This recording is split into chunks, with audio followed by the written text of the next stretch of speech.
What's up, everyone? Welcome back to another live stream. Let's get situated. Already checked that we're streaming good, so we're good to start there. I'm going to go ahead and get my VM up and running so we can get to hacking as soon as possible. We might have some guests pop on today as well.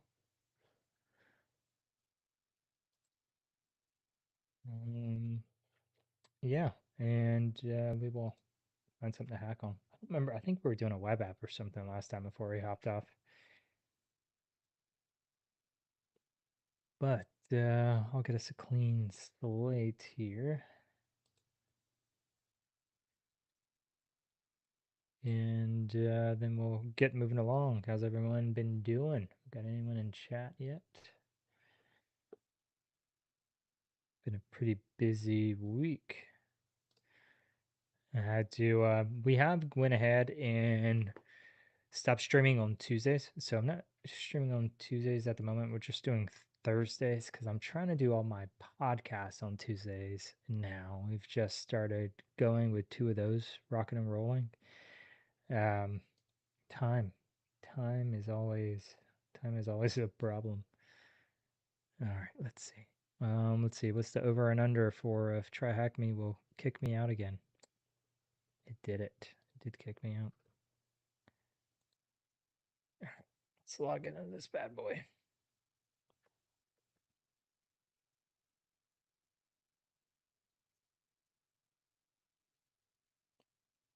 I just had filmed an episode tonight, actually, for the podcast, for the Mike Small podcast, that is. Next week, we'll get one for the C-Suite Cyber podcast. Get old AJ back on the mic with me. Don't know what we're talking about yet, so you'll just have to stay tuned and find out.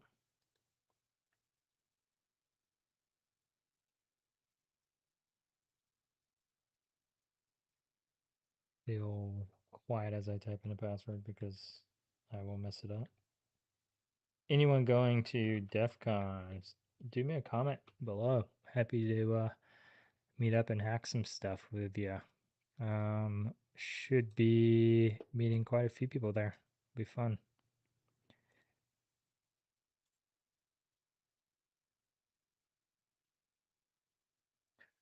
All right, we are good to screen share again. Let's do it.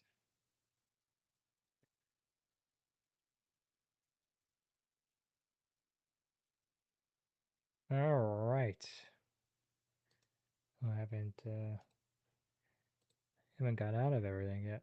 We're doing some Hydra stuff. I didn't really like that one. All right, so we'll take some notes. I need to do a another sample template for Tandem. So we'll take some notes and I'll turn this into a report later. Let's resume. Let's view our path here.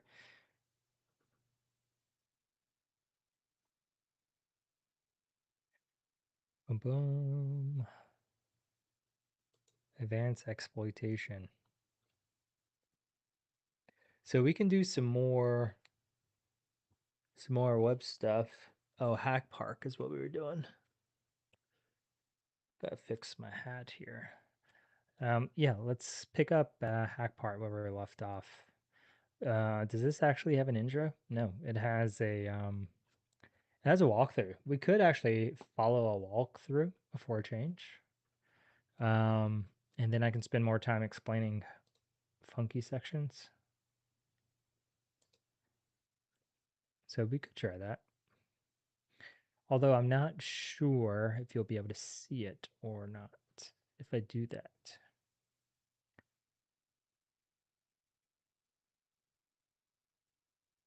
Oh, they have AI chatting. What does it do? I'm Echo, your AI tutor.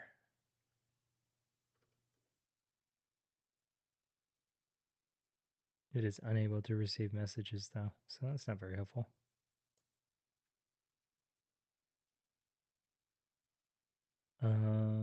What?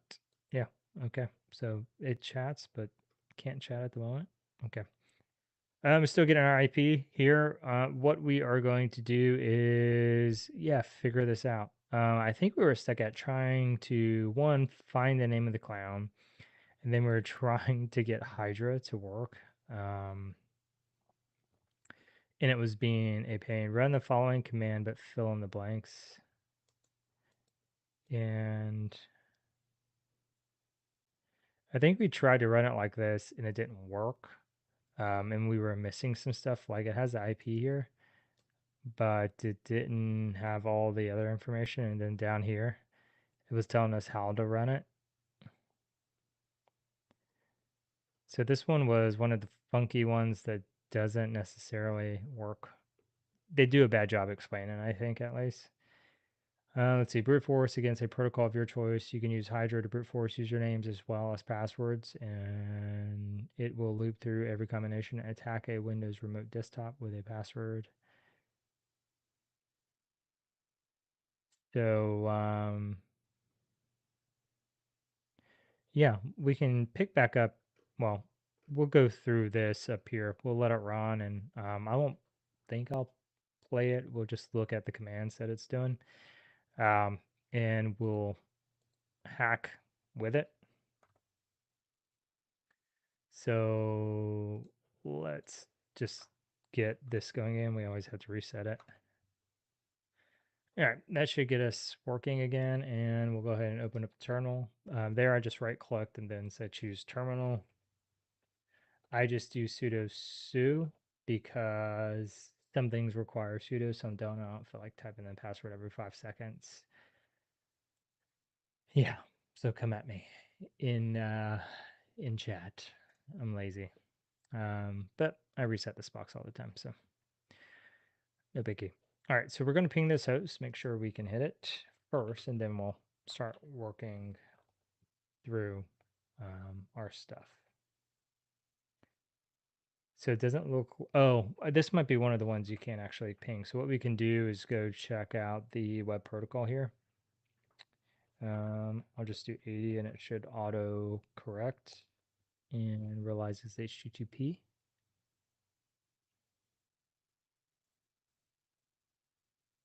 Maybe, because I don't remember.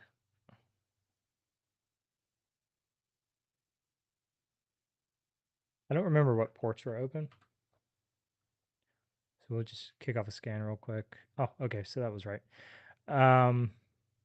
Yeah, so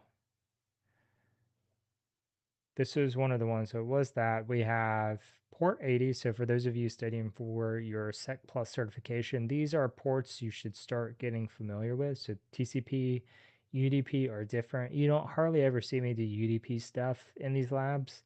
I don't think we have yet. Mostly the things that we take advantage of are TCP. We might come across some SNMP at some point, but we haven't yet. So these 80, so this is unencrypted HTTP, hence there's no S after this, so it's not secure. And then we have RDP. So this says MSWPT server. I don't know what WPT means, but this is a remote desktop. Should be. And we can test that, and later we'll have to test it.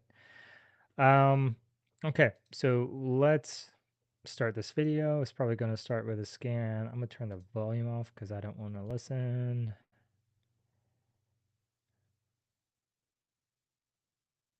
Let's see how they find the clown.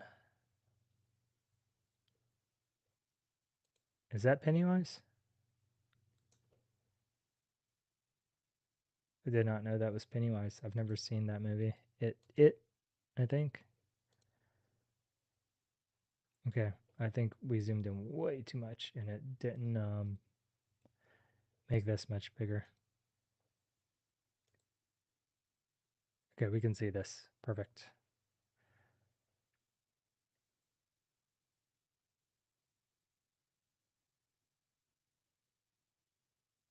All right, let's see how they find out if it's Pennywise. Oh, so you're just supposed to know it.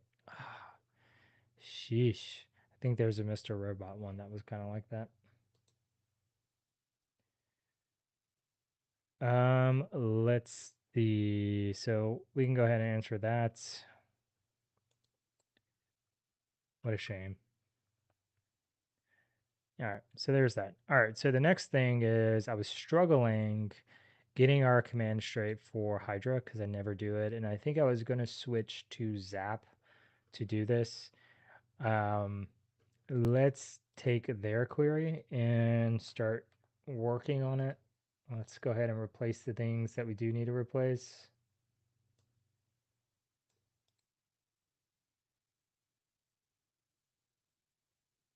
I need to find a better place to work because y'all, I don't know if y'all can see this.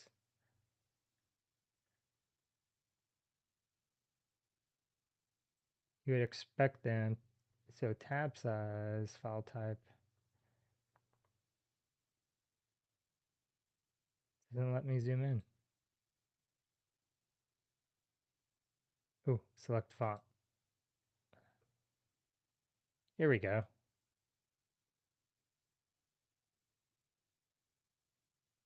What do we think? Let's do 18. Let's see how bad that is. Okay. All right. We can see stuff now. Perfect. Figured it out. Okay. So we were struggling with this command and we need to guess a username, and then choose a password list and gain credentials. So we were looking around, and I think I erased the pages we were working on where um, we had a couple of users. So we have administrator here. And what we do want to do, what is it? HackPark. Okay, perfect. And then I want to do a sub, so services. Okay, and then this one can be a sub as well. So this will be HTTP. I don't know why it's clicking on me. Did my mouse just die on me? Maybe.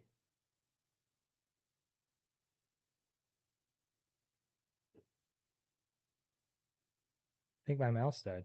All right, technical break. Maybe.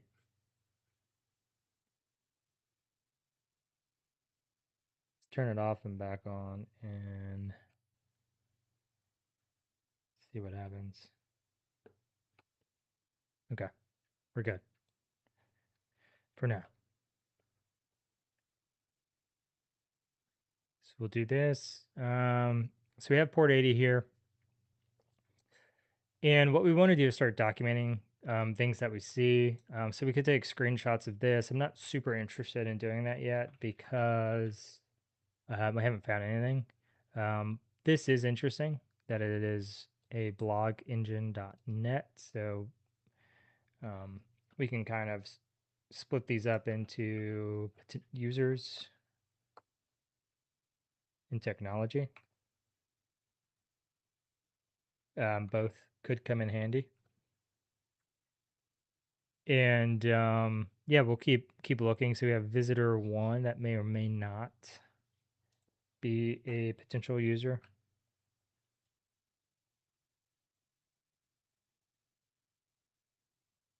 And I remember us trying before, we dropped a comment and then it erased the comment almost immediately. So we can look on here, see if we get anything. So nothing in there. Get contact maybe. We did have the login page. Got the hiccups. So we do want to track our URLs in here as well.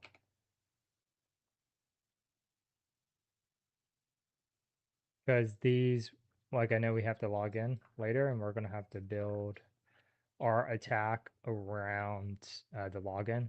So this attack up here is going to have to utilize this login. So we do need to pay attention. If you hear a click clacking, that's my dog. He is going to be walking around until he figures out that he can lay down and chill out again.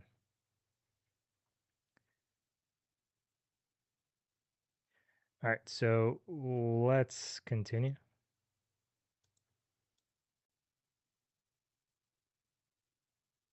So they did a started looking for pages, so they're brute forcing pages. We found this just by clicking around. No biggie. I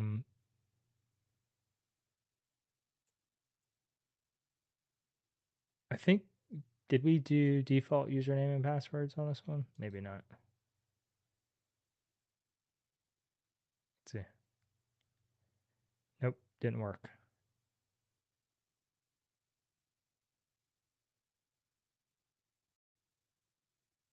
All right, so this is them setting up Hydra. Let's look at it again. Let's watch them. Some of these tools are not the friendliest to users. So this is kind of the order it told us to use.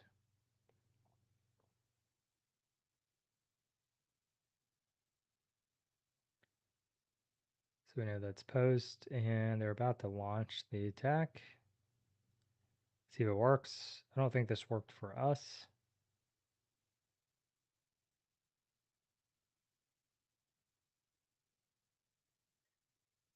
We were using a, no. We had to provide a URL like that. They did remove the URL encoding from it. Yep, we did this last time. So we probably just had a typo.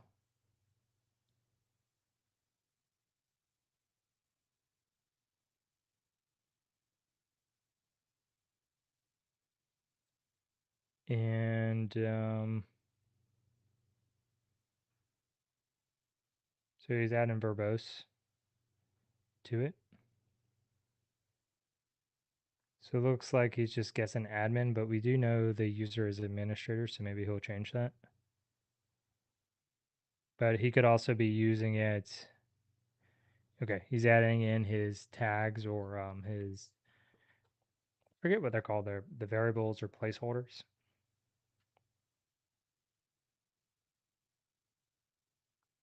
All right, let's try this again. So we essentially did this before. So let's do it again. And I probably had a error because I was trying to get it done in 5 minutes. That's okay. No, we don't care about the session. Don't need to install anything. What we do want to do is we do want to user this pass. So whenever I do this, I like to do things that are easy. They're easy for me to identify in the commands.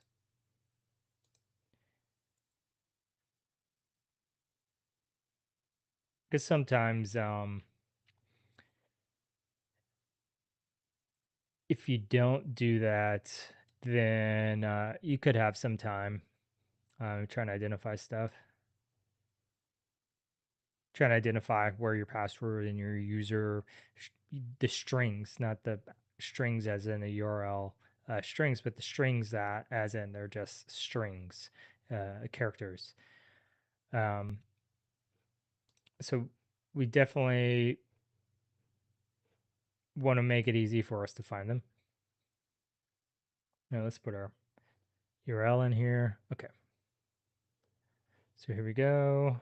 We'll say user test pass test. All right, great. We should have this in here as this. So let's open it up in here.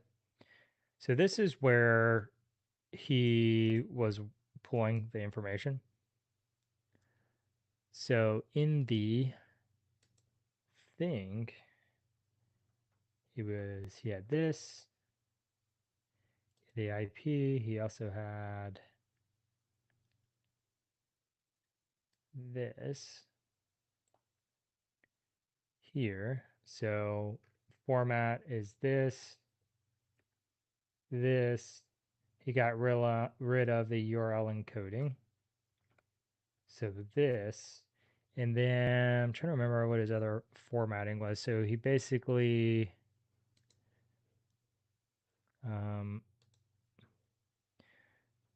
So it's Hydra L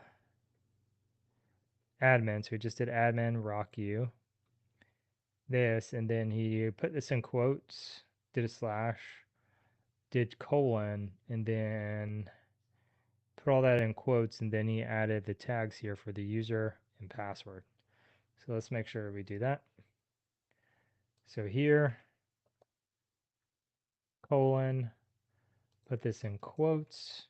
And this is probably just to make sure it checks everything, like sees it as a string. Then he also did tags here. So we need to make sure the tags are in the proper format. So caret, user, caret, and then same with password. So caret, pass, caret. And he added some stuff to the end here. User, pass, and then login failed. Okay, put that in quotes. So I'm not really sure what that is at the end. That must be like some type of string that it's looking for, perhaps. It might also help if we listened. So we'll add login failed to the end, maybe.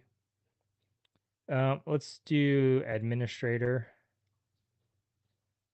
We'll do admin. We'll follow this guy. We'll add Rocky and then admin to it and see what happens. And then we'll adjust as needed. What we don't want is for this to run for a really long time, because then we know it's not correct, because this could take a while. If you're using like Hashcat, it would go quick, but we're not running it against a local password hash. We're running it against an application. The application has a specific threshold of data that it can take or request. So we are throttled by the application we're targeting, and then obviously the network bandwidth as well. So keep that in mind. All right, so let's give this a whirl. See what happens. So we don't have the little ending in, and I just want to see if that causes issues.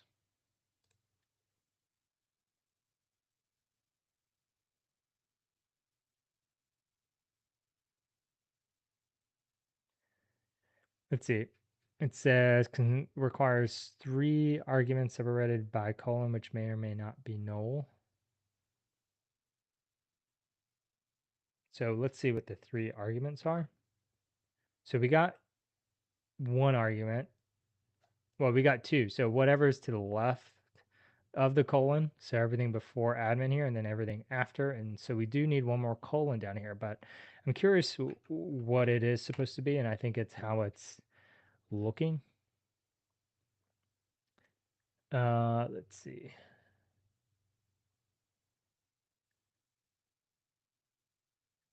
So Hydra, how are we using it? Anything specifically? -L? Maybe? No, that's probably the user.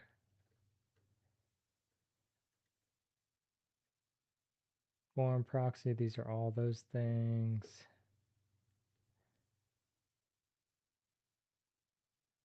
Don't see a clear explanation of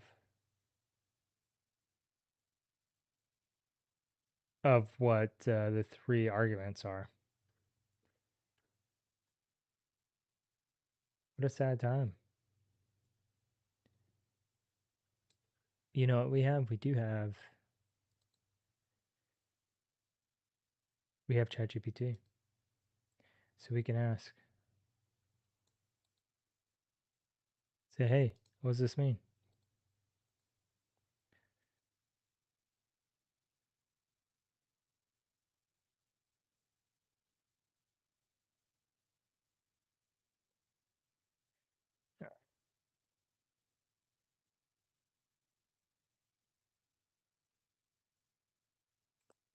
Let's see what it says. This and similar modules expect the options to be delimited by colons. Okay.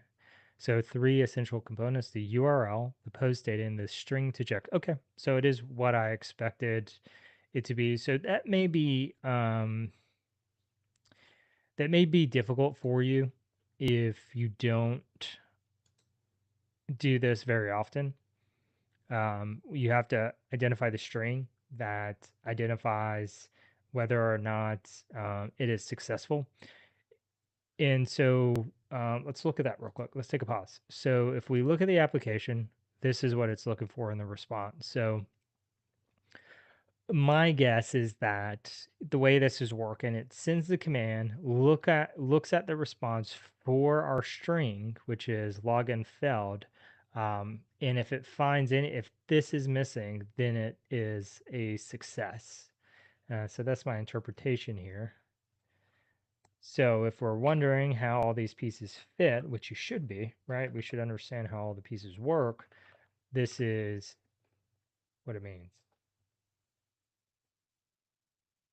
And as you can see, it actually worked.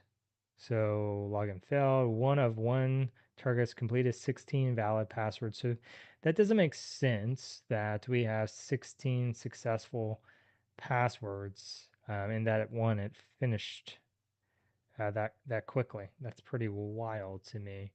So I think something's broke is what I'm getting at. Let's try administrator. So I'm holding control and then using the arrows.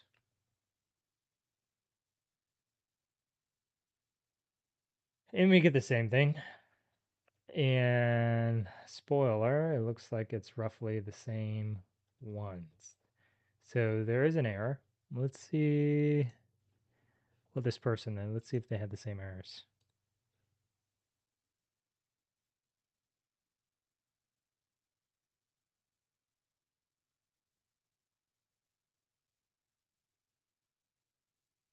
They did do it differently. So let's take a peek here. So they did this, then they did this. Okay, never mind. They did do it the same. I was looking over here at the attacking thing. So let's see.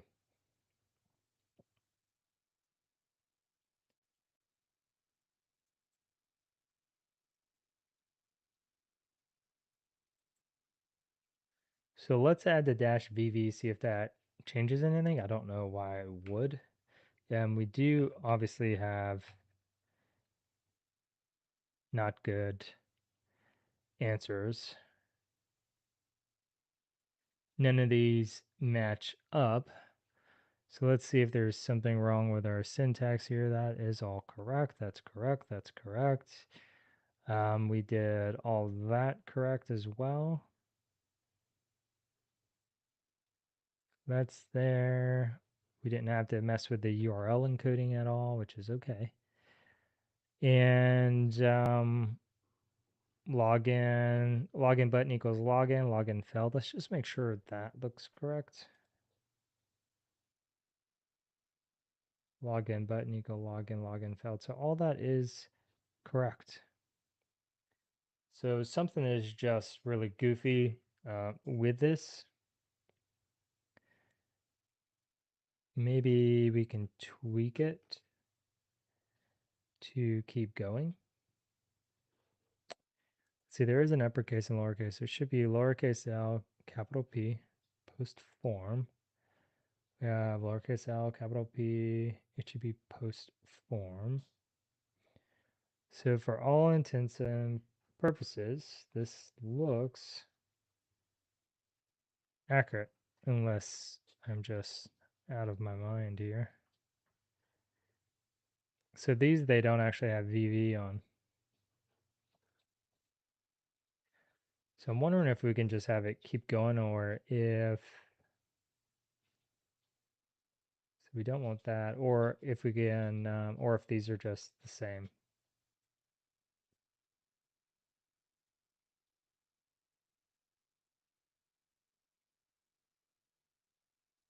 So we are supposed to be using admin, which I wouldn't have guessed, because we saw administrator as the user, so.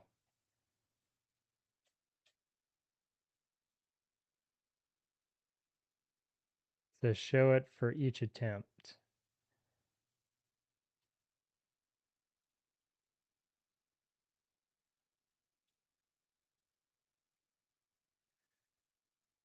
So something's goofy. Something's goofy here, right? Obviously. Because it is saying everything's correct.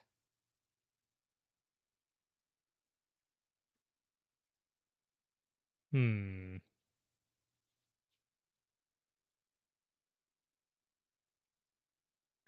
This is usually the default and is indicated by f equals followed by the string.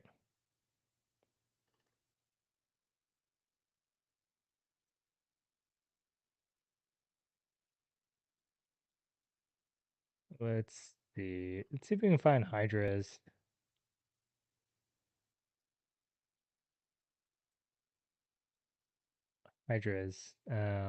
stuff. So this looks very similar.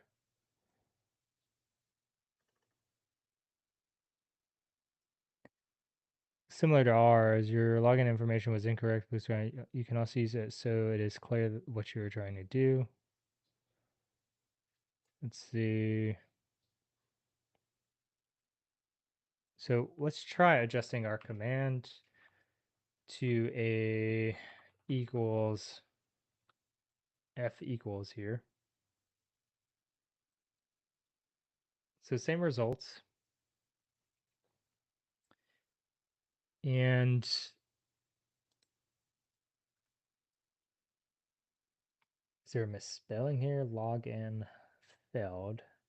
We may need to do a plus here for whatever reason. Nope, didn't make a difference. What if we adjust even more?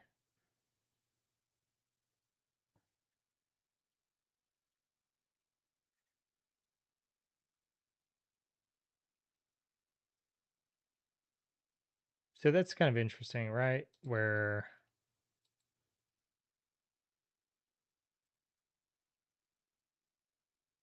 it's looking, it's saying that this is correct, but it's not. So maybe if we, so it's thinking that fail logon is the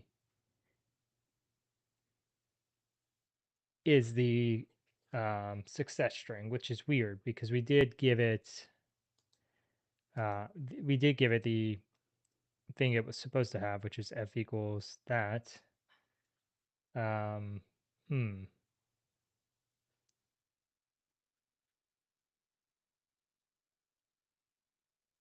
So it is still trying, and I wonder if it's going to do a partial match. What I was doing over here was I was looking, and we can do it in Zap. I was looking to see what the response was, and just make sure it is what it said it was.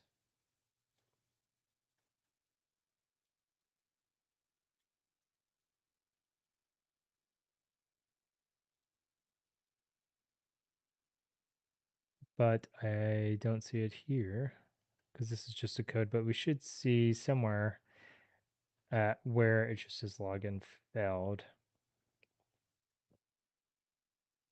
And probably the reason why they give you options of whether to do success or failure is because you may know one versus the other. If you have an account and you have the ability to test a a known good user account, you can get all the information you need to be able to do this for a success. But if you don't, you can rely on the failures because you know for a fact what that looks like, but you may run into some issues. Hey, Catherine.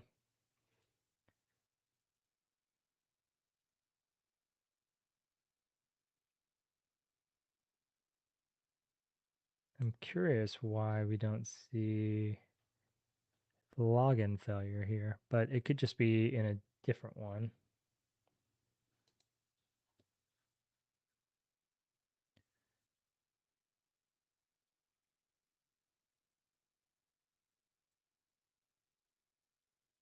Hmm. Okay.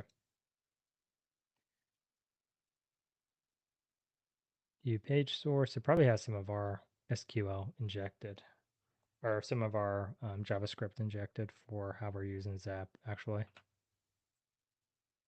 So this is string, which is what we had in there.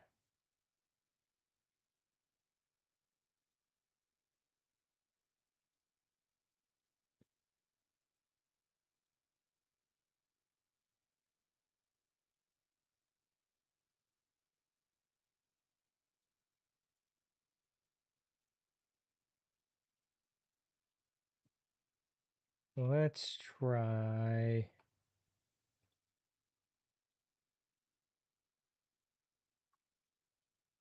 Let's just try failed. See if that does anything for us.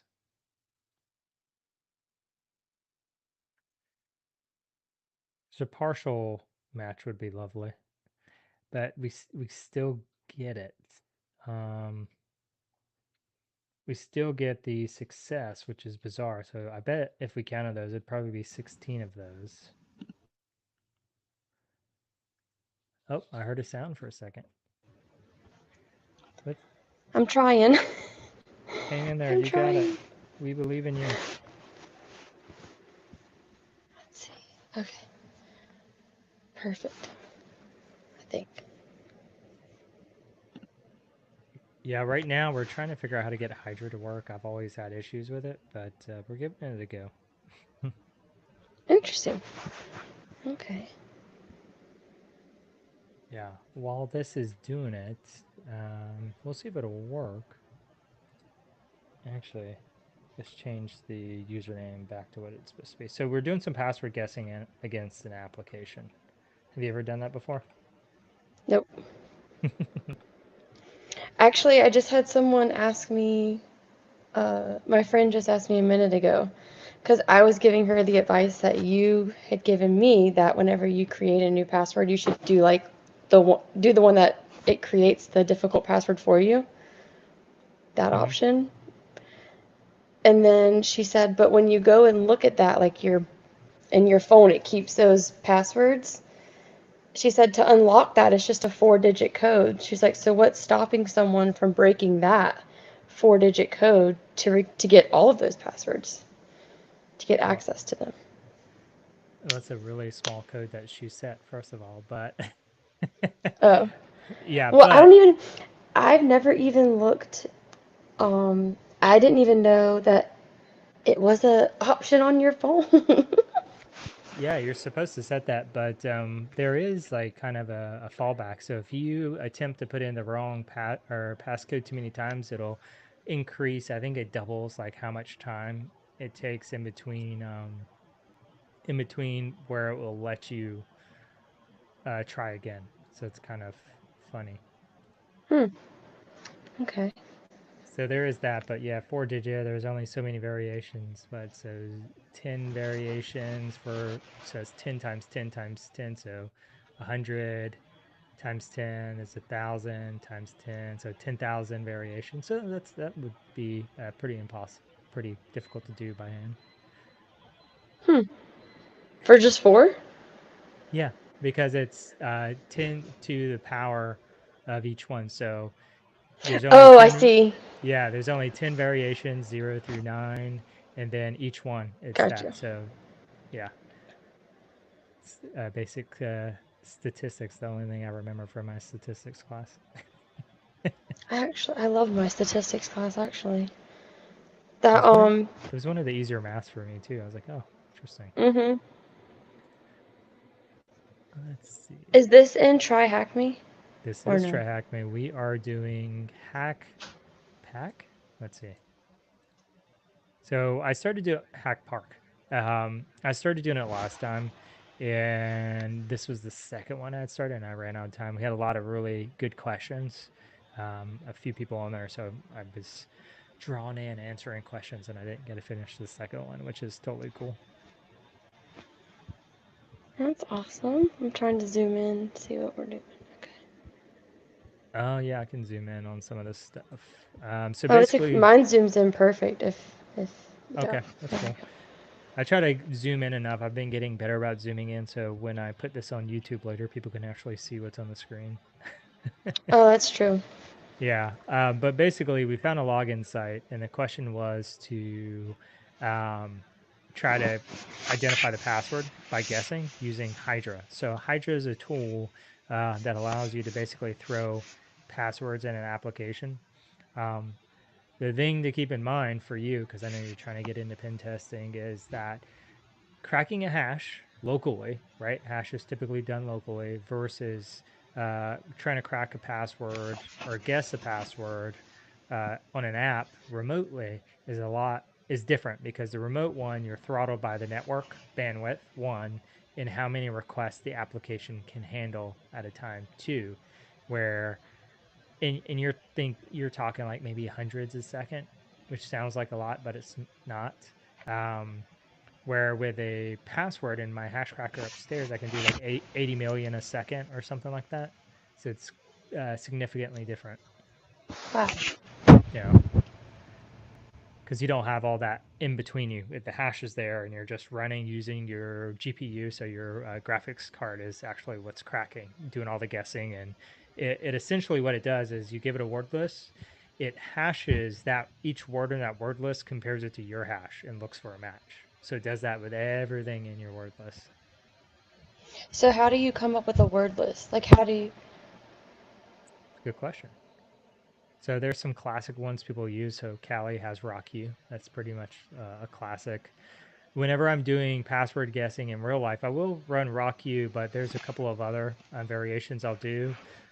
And then I will take what's called a rule list as well, and use that with my passwords. And what the rule list does is it has rules to make changes. So, for instance, right, the common is password. We'll say lowercase is the password lowercase. So your rules could be capitalize, create another password, like another uh, try where every word that's in the list is capitalized, like the first letter is capitalized. And Mm. then another one could be like add 123 to the end of every word in the list. Add an exclamation mark to every word in the list.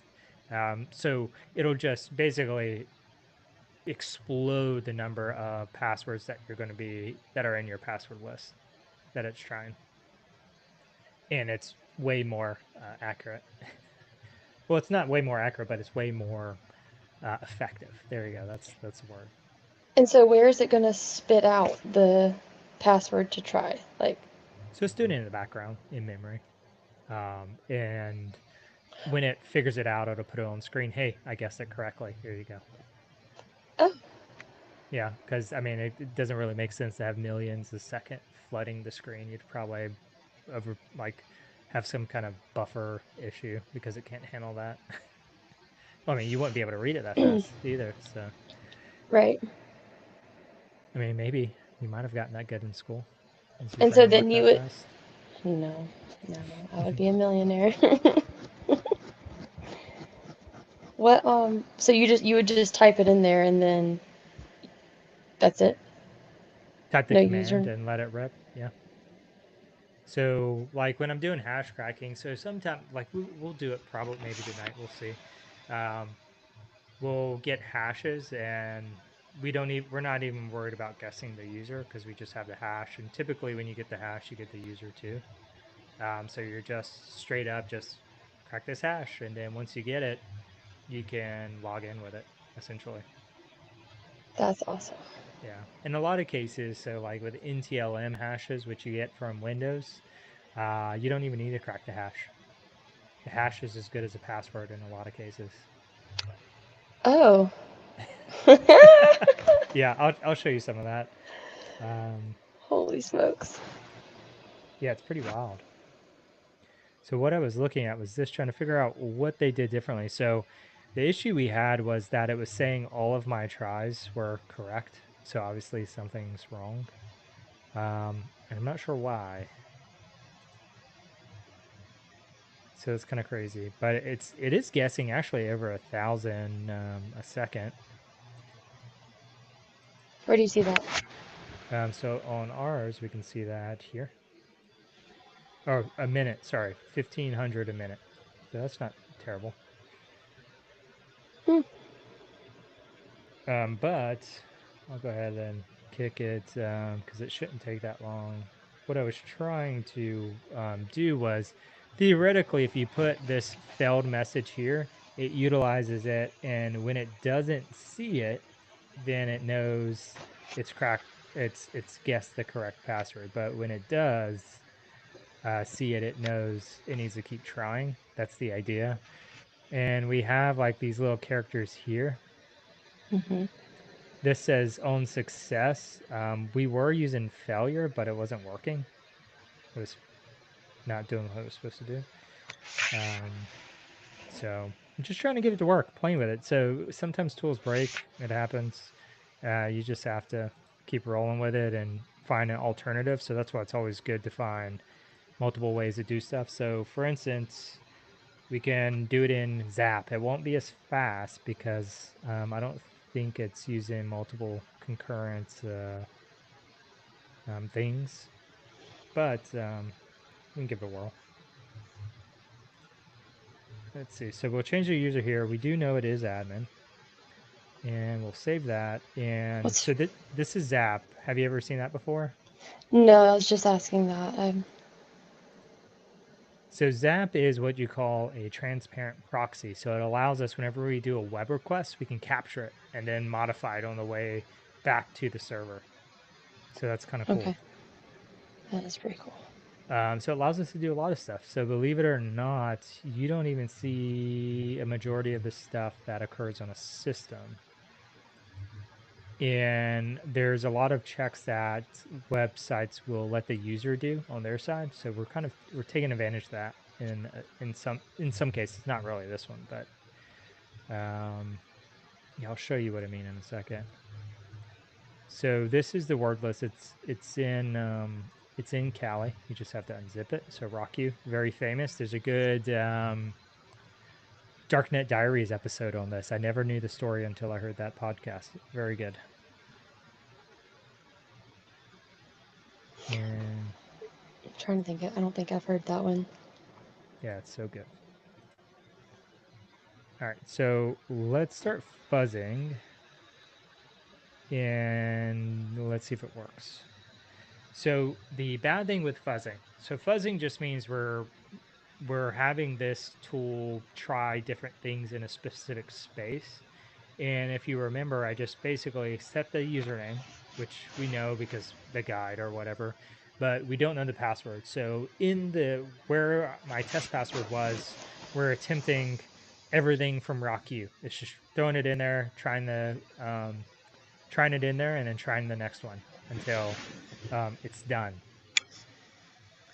So that's why you see them all going here. Now the trick is figuring out how to differentiate a bad password from a good password in all these responses.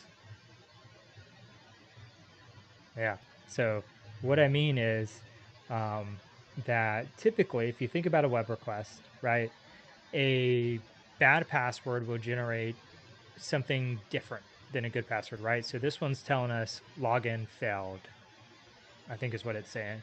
So if we find where login failed is not in there, so it could be the response is a different size, right? Because in these, so this is the response here. This is what we're getting back from the server. So we should see the response of a good password being a different size than that of a bad password. I know it's a little bit wild, but let's take a look. And look here. So it did exactly what we thought. So we can go ahead and terminate that. So look at this. So the return body size is 4,500 bytes. That's how big the response is for a failed login attempt. This is different, right? All of them look pretty much the same, right? It's pretty standard, uniform across all the attempts. We're looking for something that stands out. What stands out more than 142 bytes? That's odd, right? And if we look, we have a totally different message. So now we say, okay, this is odd. This may even though it's an object moved, this may be the correct thing. And how do we test that? We just try it. We actually go to the application, attempt to log in with that password, and see what happens. How's that feel? Does that make sense? It does. Well, it says object moved. So, oh, I see. Over there. So the password would be on the payload side over there. That's Yes. your password. Okay. Yep. Yep. Because Cool. that is the payload that we kept changing, was just the password. So we'll take this now back to our application and try to log in with it and see what happens.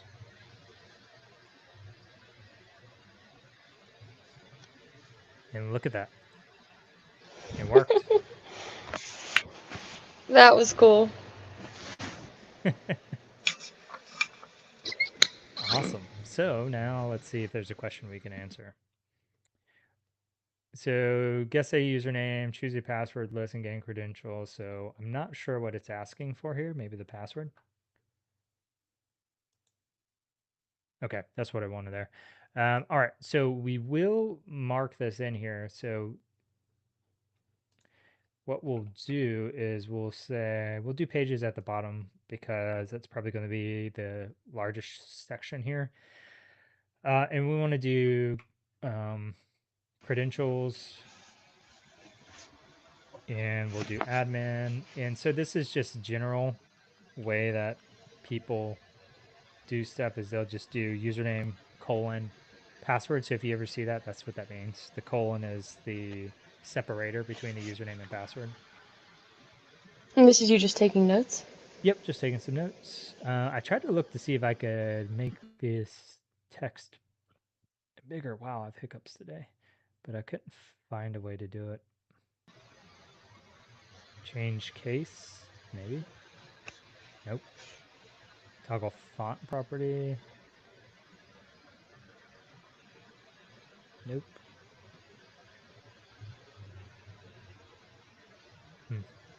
What are we trying to do? Trying to make it so it blows up so it can be seen easier, but Oh, can you, those little circles beside the X don't give you an option? which one? Up there, like you can close out the screen to the right. This? Is the one of those next to it? Make it, Well, it yeah, doesn't increase the, the font size, it increases the window. I'm oh, trying to make the I see font what you're bigger. saying. Yeah. That's okay. Yeah, just taking some notes here. So let's finish this. What we do want to note, so I'm kind of taking an approach of, hey, if this was a pen test, what kind of things would we document here? So I do want to go back and document some stuff. So let's first we'll take a screenshot here. Let's see if I remember how to make my junk work. So we'll take a picture of this. And whenever we're looking at taking screenshots for reports, so that's what I'm looking at here. We want to come from the approach of we're telling a story. Okay. So in this case, I want to show I actually was successful in becoming an administrator. And we do need to go back to show how we targeted it. So what we'll do is we'll log out real quick and then we'll log back in. If I can figure out how to log out. Profile, change password, log off. Okay, let's do that. So what we'll do is we'll go here and then we'll take a screenshot of this. And what I like to do, which is maybe or maybe not different than some people, is I would just like to show the entire attack chain. And we'll just talk through it where we just say utilized Zap to guess passwords for the account's admin. Utilize that to get password. And so I would shore these notes up later because this is obviously not client friendly, but I just need quick notes so I can move on quickly and keep testing. and save time. Mm-hmm. Use RockU list weak password. So could be like this is a finding weak password, finding no password guessing throttling. So I'd come up with a better way to say that. But theoretically, they should have some sort of web application firewall in front of this, or some kind of security configuration that prevents me from just straight up guessing that many passwords. I don't want to say no WAF because I didn't dig that deep to see if there was a WAF. Because we A never want to WAF? say, yeah, so web Why? application firewall, that would check for like web application attacks in general. Oh, But gotcha. yeah, but we don't know that's the case. We just know that there's nothing throttling our guesses, so we'll put that there. And maybe once we get uh, more control of the application, we'll be able to see why or what the configurations are. But yeah, Mm-hmm. we're just noting how we did it, and then we have the credentials already. And I'll put it down here, and I will also need to get a screenshot of Zap where we guess the password, and then we'll move on. So this is everyone in pen testing hates the like reporting process because it takes so long. Mm, But yeah. this is what your clients are paying for at the end of the day. If you don't have a good report, they didn't get what they paid for. So also just to point out, I would never show what the password is on a report unless it's like a default password. I always blur these out or put a, actually I don't blur them off out anymore. Someone had a finding where they could figure out how to reverse the blurring that we see sometimes. So I just put like a dark block over it so it can't be uncovered. All right, so we have all of our information now. Now we can go log back into the app and continue. See what we have going on. Any questions? I actually do have one. So typically, when you log into, like, you just crack someone's password,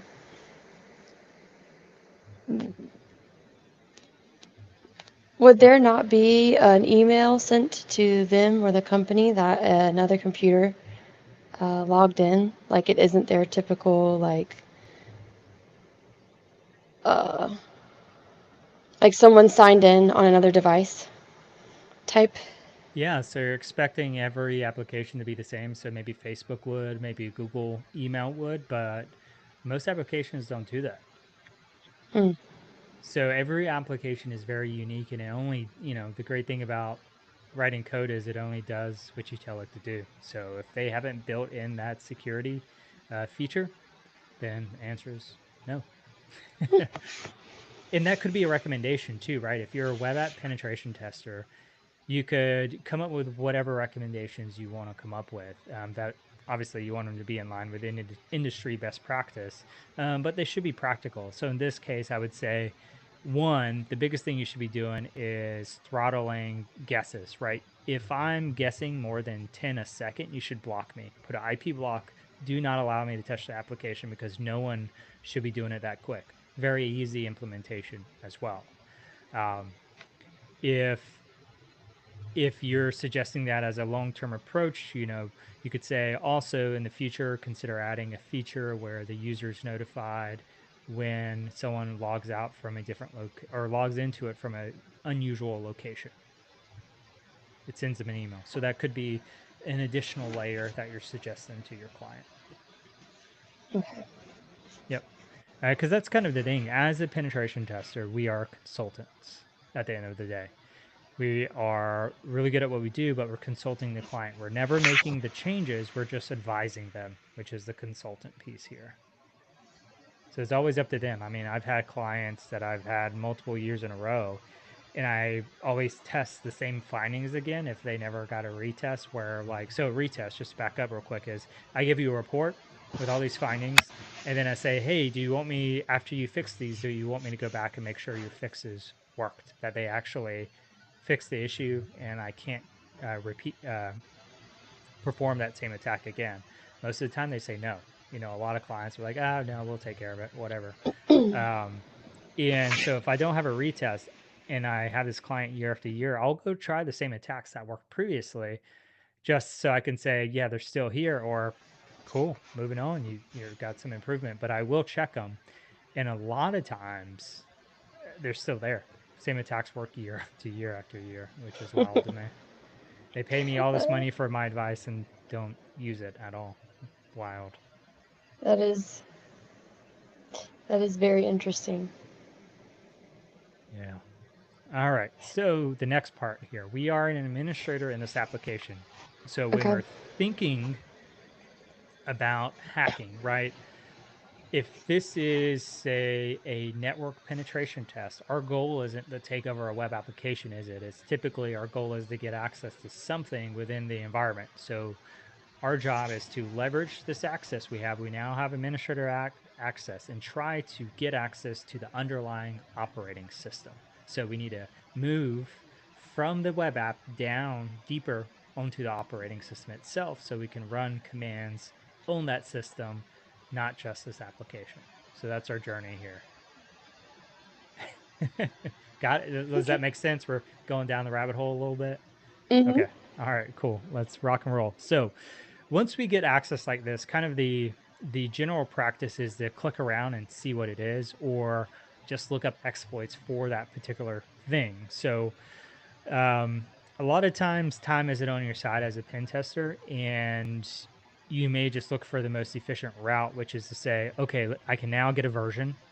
Let's go take this version and see if there's any existing exploits for it. So let's try that. This is what I would Where do in did a you? Oh, you went to the about. Okay. yeah, there's You usually went an to about about, section somewhere. Yeah. and then it tells you the version. Yep. So blogengine.net and put the version in and we'll say exploits. So That's look, crazy. yeah, it's super easy. Oh So my gosh. we have one here. So this is a good one. I don't know why I've clicked this before, but I think I was going to utilize this. Oh, yeah. And we had to figure out how to get access. We had to get some kind of foothold first before we could utilize this because we needed to be able to edit posts. All right. So we have an attack here. And now we have to look to see if it'll allow us to do what we need with the access that we have. We shouldn't have a problem as an administrator, but there may be some kind of configuration on the operating system side that may need to be enabled in order for us to do this. But let's read and find out.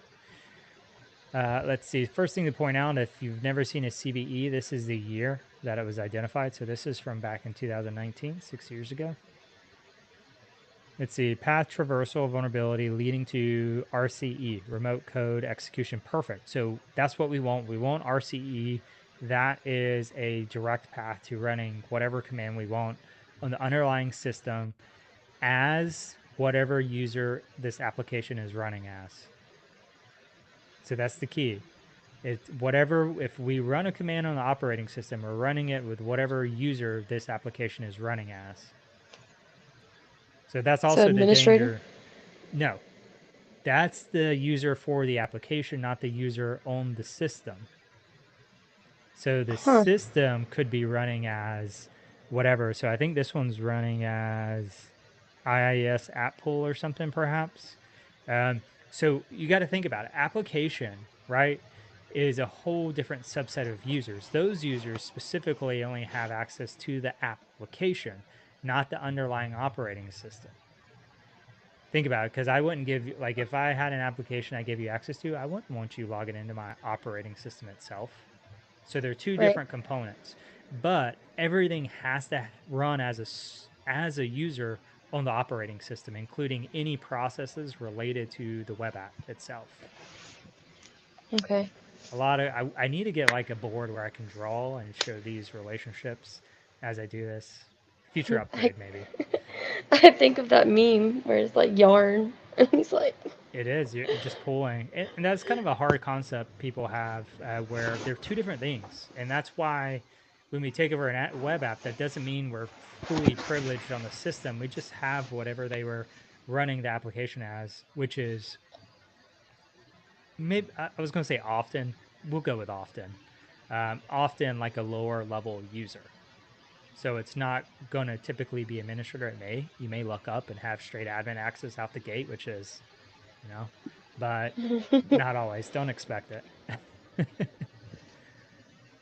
All right, so let's go back to this and see what we need to do. So first we set the TCP client address port within the method below. And let me zoom in here so everyone can see what we're looking at. Let's see, blah, blah, blah. This file must be uploaded. So you have to upload a file as post view ASCX, okay. Once uploaded, the file will be in the app files directory off the document root, okay. The admin page that allows upload is here, so this is how we can upload. And then finally, the vulnerability is triggered by accessing the base URL for the blog with a theme override specified like so. Got it? Makes sense? so how do you know you're not about to upload malware? I mean, we are, technically. Are we not? Mm-hmm. It's allowing us to get whatever access we want to an application. Technically, it is. It's just controlled chaos because we know what it's doing if we've read it and we understand the code we're uploading. This is the case where you never upload anything to a client system that you're not sure what it does. But this is Try Hack Me, and so it's a game of YOLO. I like So, that. I like that yes. game. So let's upload it. First, we got to make some modifications. So this is the socket here. So this looks like, I think it's going to be calling back to us. So we need to set up a listener to it, I believe. And then, actually, I don't know. Let's see. Is it a listener? It should have told us.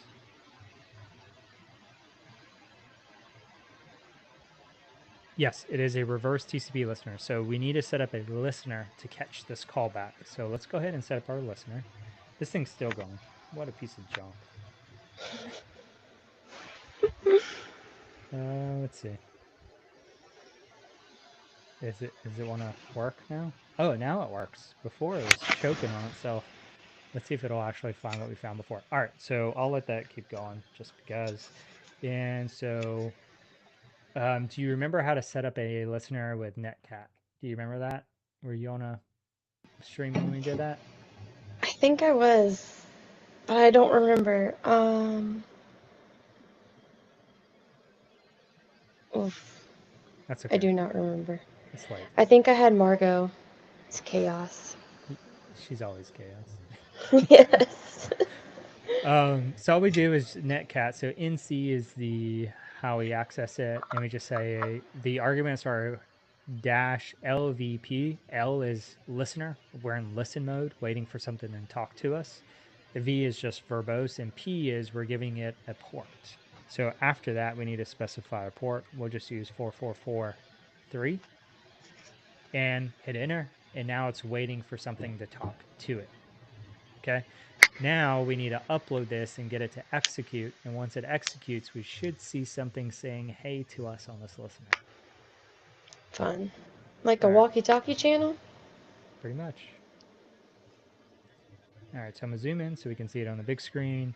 I think I have this downloaded, but let me Control Shift T, get another tab open, ls cd downloads, and we'll ls, and let's see, it should have 46353, 46353.cs. That's what we want right there.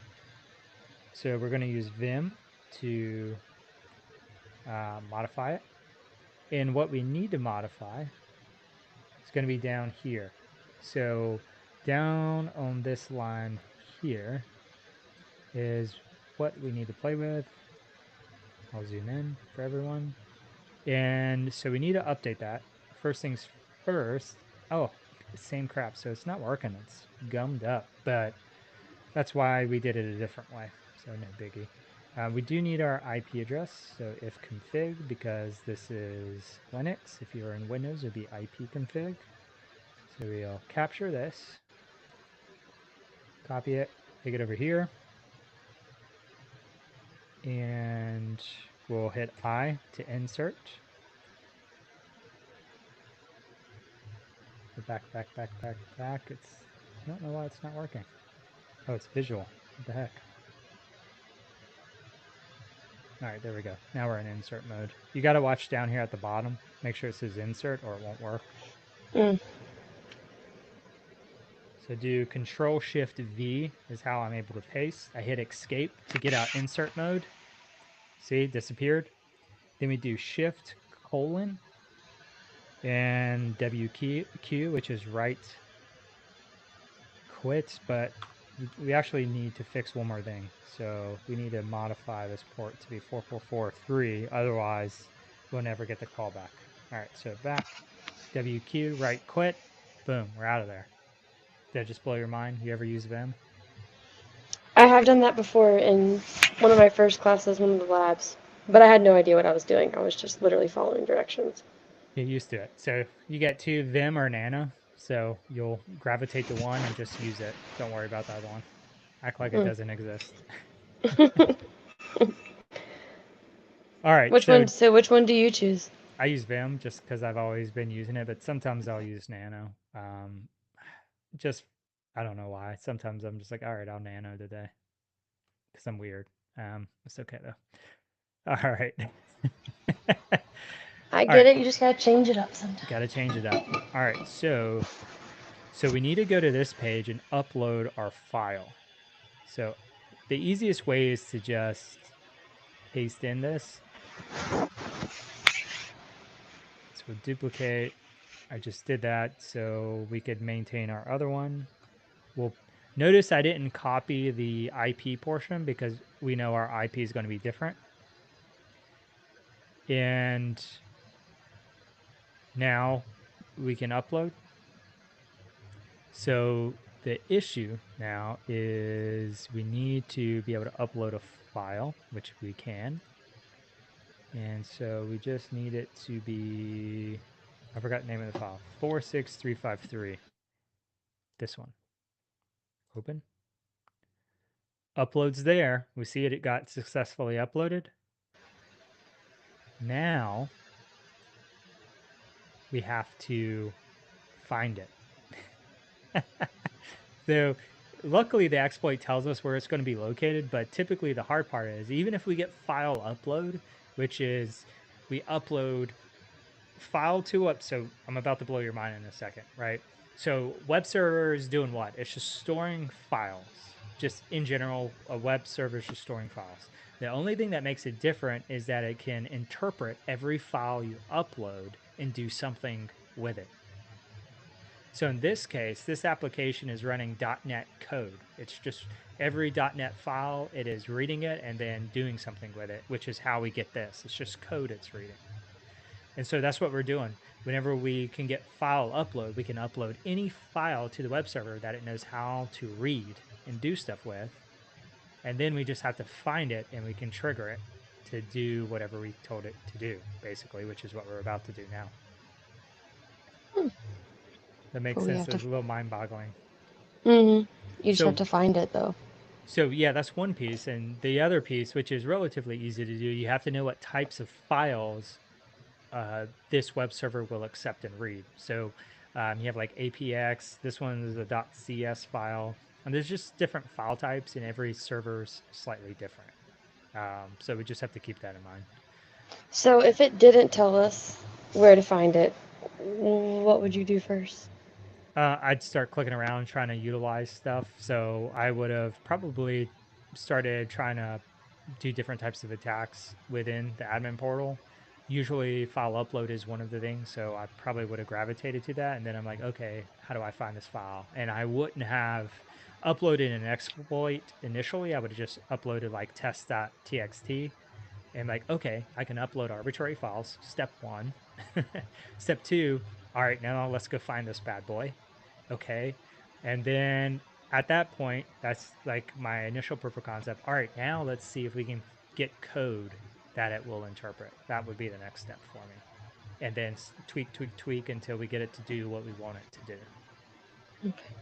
Yeah, because there's a bunch of things. A lot of APTs when they attack organizations, like the whole SharePoint thing that's been going on, they'll drop a backdoor in that they can access, and it is really just a web shell, which is a like a way to run whatever command you want, but it's built into the website. So they drop a file on the system that gives them that access.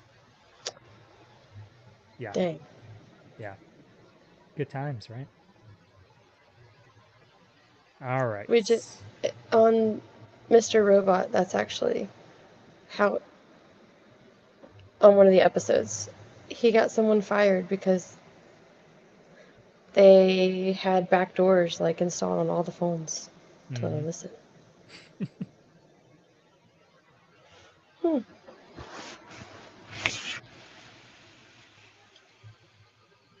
All right, so if we can trigger this bad boy correctly, we'll be in good shape. So it looks like we're having some kind of issues here where I think it says it's supposed to trigger, but finally the vulnerability is triggered by accessing the base URL for the blog with a theme override specified like so. So this is the base URL. Okay, that makes sense here. And then with a theme override like this, and then maybe we need to give it the slash name of our file, perhaps. Let's give Where's that a the name? whirl. How do you know what the name of your file? Wait. We named it, so that is a good question. Sometimes it will change the name of the file on us, which is not good. But we in the where we uploaded it, it did tell us the name of the file. So Oh, I see. Okay. yeah, so we could tell that it didn't change it. I do want to put this up here. Let's see if this is the case. That is not the case. Um, let's see. Let's see. Once uploaded, the file will be in the app data files directory off of the document root. The admin page to that allows upload as that, which we utilize. Finally, the vulnerability is triggered by accessing the base URL for the blog with the override specified like so. So there could be a handful of things that may be causing issues, such as um, maybe there's an error in the file. Could be. Um, could be maybe it's not vulnerable. Maybe it wasn't designed to be done this way. But we are actually following the guide today. So let's see what it tells us to do. You're not logged. Let's see, version of engine. Let's put all this information in real quick. Because sometimes what they'll do in these gaming systems, they'll force you to use a specific path. So if you're not using that path, then you're not getting in. What is the CVE? So we'll see if this CVE is correct right now.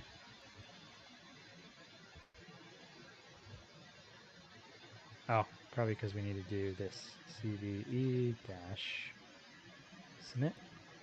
There we go.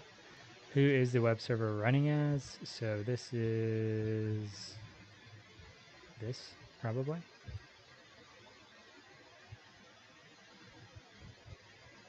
That is correct.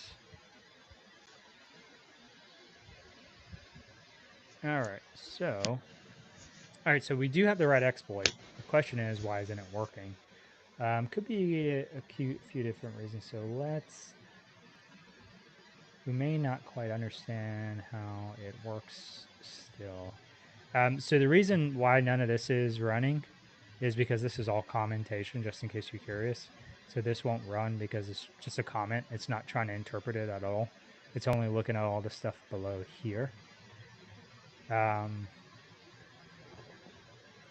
So what it's supposed to do is create a command.exe shell and call back to this. So 4443, and we just need to make sure our thing looks good. So quote, 10659.184, 10659.184, that's correct, 4443, 4443. That looks pretty good in my book. I don't see anything that's standing out unless those need to be in quotes as well. But theirs are not in quotes because they're numbers. This is looked at as a string, so that's probably why that's in quotes. Could be spacing issue, maybe, maybe not. We can continue and cheat and look at this a little bit. So we may just have an error.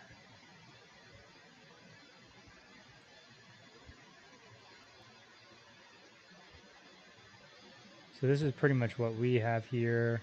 They're changing the information.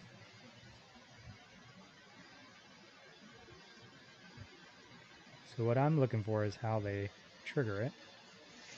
So they uploaded it. We did it just like that. And it may be where we need to change the name of it. So they did change the extension. So theirs is ASC. So Windows is goofy with file extensions. So that may be what the issue is. So let's try that first before spoiling the rest of the game here. And what we'll do is we'll just go ahead and quit. And what was it? It needs to be ASCX file format. So that is one thing. File formats are kind of a pain. So what we'll do is we'll just copy the file. .cs to I was tempted to change the name to PostView as well, but we won't do that yet. We'll keep the same name so we can determine if it's the extension or the name. Everything needs to be the same. Let's see.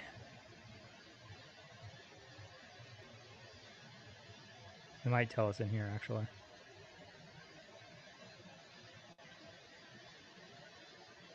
Run blah, blah, blah. Ah, it does. It must be uploaded as this. So this is problem. So that's the problem. Okay. So we were stupid. I was stupid, not we. Paste. Boom. Let's go back. Let's upload another file. Upload. And post view. Okay. Now we'll have our listener. And let's do this again. And bingo. Worked. So this is me being stupid, not following directions because I'm moving fast. But yeah, gotta follow directions. Who am I? We can do the IP config. Remember, it was different. So this will be a screenshot. This is actually pretty standard. They teach you in OffSec. This is like the evidence that you usually have to add. So we'll add this.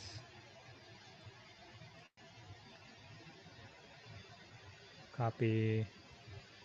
See my dog running in the background. It's my dog.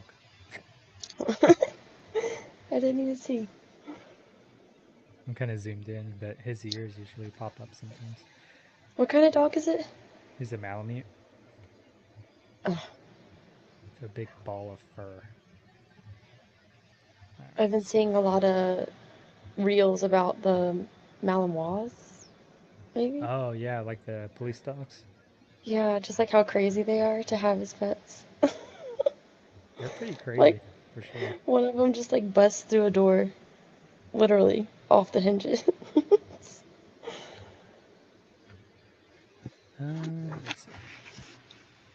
And I'm just taking my screenshot of evidence again. So showing the file manager, we're showing the URL that we utilize, and we're showing the files in here. Mm-hmm. So we're making sure to capture all the important stuff. I don't know how these bots find all these pages. It must just like scan Twitch repeatedly. Let's see. So we got that. So again, we're just like walking through and we're thinking in our mind, what steps would someone need to reproduce this? And if I have to retest, what I need to make sure I have enough here that I can reproduce it as well. So attack chain, we did this page, then we did password guessing using Rocky list here. That should be, and I'd probably add a note here that the correct credentials had 142 byte response, significantly different, can't even spell, than the 4500 byte failed login payloads. Forgot different.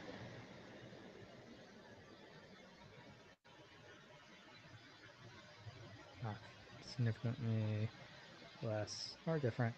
All right, got that there. And then identified exploit matching version.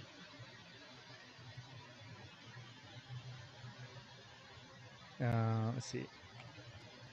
Modified payload with attack host IP and port. Set up netcat listener.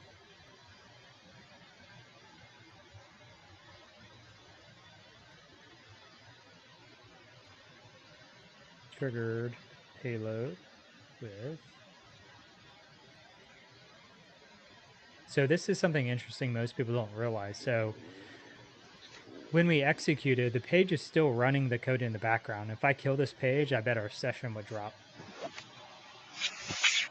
Because and that's why people hate web shells, is because as soon as that process ends, you lose your session. So whenever we get a web shell, we need to migrate ASAP to a more stable session. So we'll do that in a second, I'm sure, as well. Because you can see it here, still loading. Because it is, technically. But we need one more screenshot. And we'll just do that. We don't need that whole page. And we just need to show the URL. That's all I really want to demonstrate here. And typically what I like to do as well, to make it easy on me later, I will copy the exact payloads I utilize, so I can just copy and paste if I have to retest. Just like that. And just click, go, and it's not a problem. All right, cool. So that's good. Let's see what we're supposed to keep doing, because I don't know. All right, so our netcast session is a little unstable. Yeah, man, I must have read their minds. We need to do another one with MSF Venom. Cool. And cool. So what we're going to do now is, like I said, we need to stabilize our shell. In this case, we're going to use MSF Venom, which is going to generate a meterpreter. Well, we're going to generate a meterpreter payload and utilize Metasploit from this point forward to handle our interactions. So this will give us a more stable and more powerful shell in the same shot. So whenever we do stuff as a hacker, we need to think about the steps we need to perform to do that. So we know we need to progress our shell. So now we need to, one, find the command syntax to do what we want, which is build a reverse shell, a reverse meterpreter shell. for Windows because we're on a Windows system. Difference. If we did a Linux payload, it's not going to work. We got to do a Windows payload here. So let's do that. Let's do Meterpreter or MSF Venom Meterpreter reverse payload. Let's see if anything gives us an example. A lot of times this will be like go away. I'm not telling you how to do this, which is, you know, whatever. Payloads with R. We don't want that. So this might have it. So I'm just looking for an example I can work off of, really. So I don't have to type it out. I hate with a passion medium. Drives me nuts.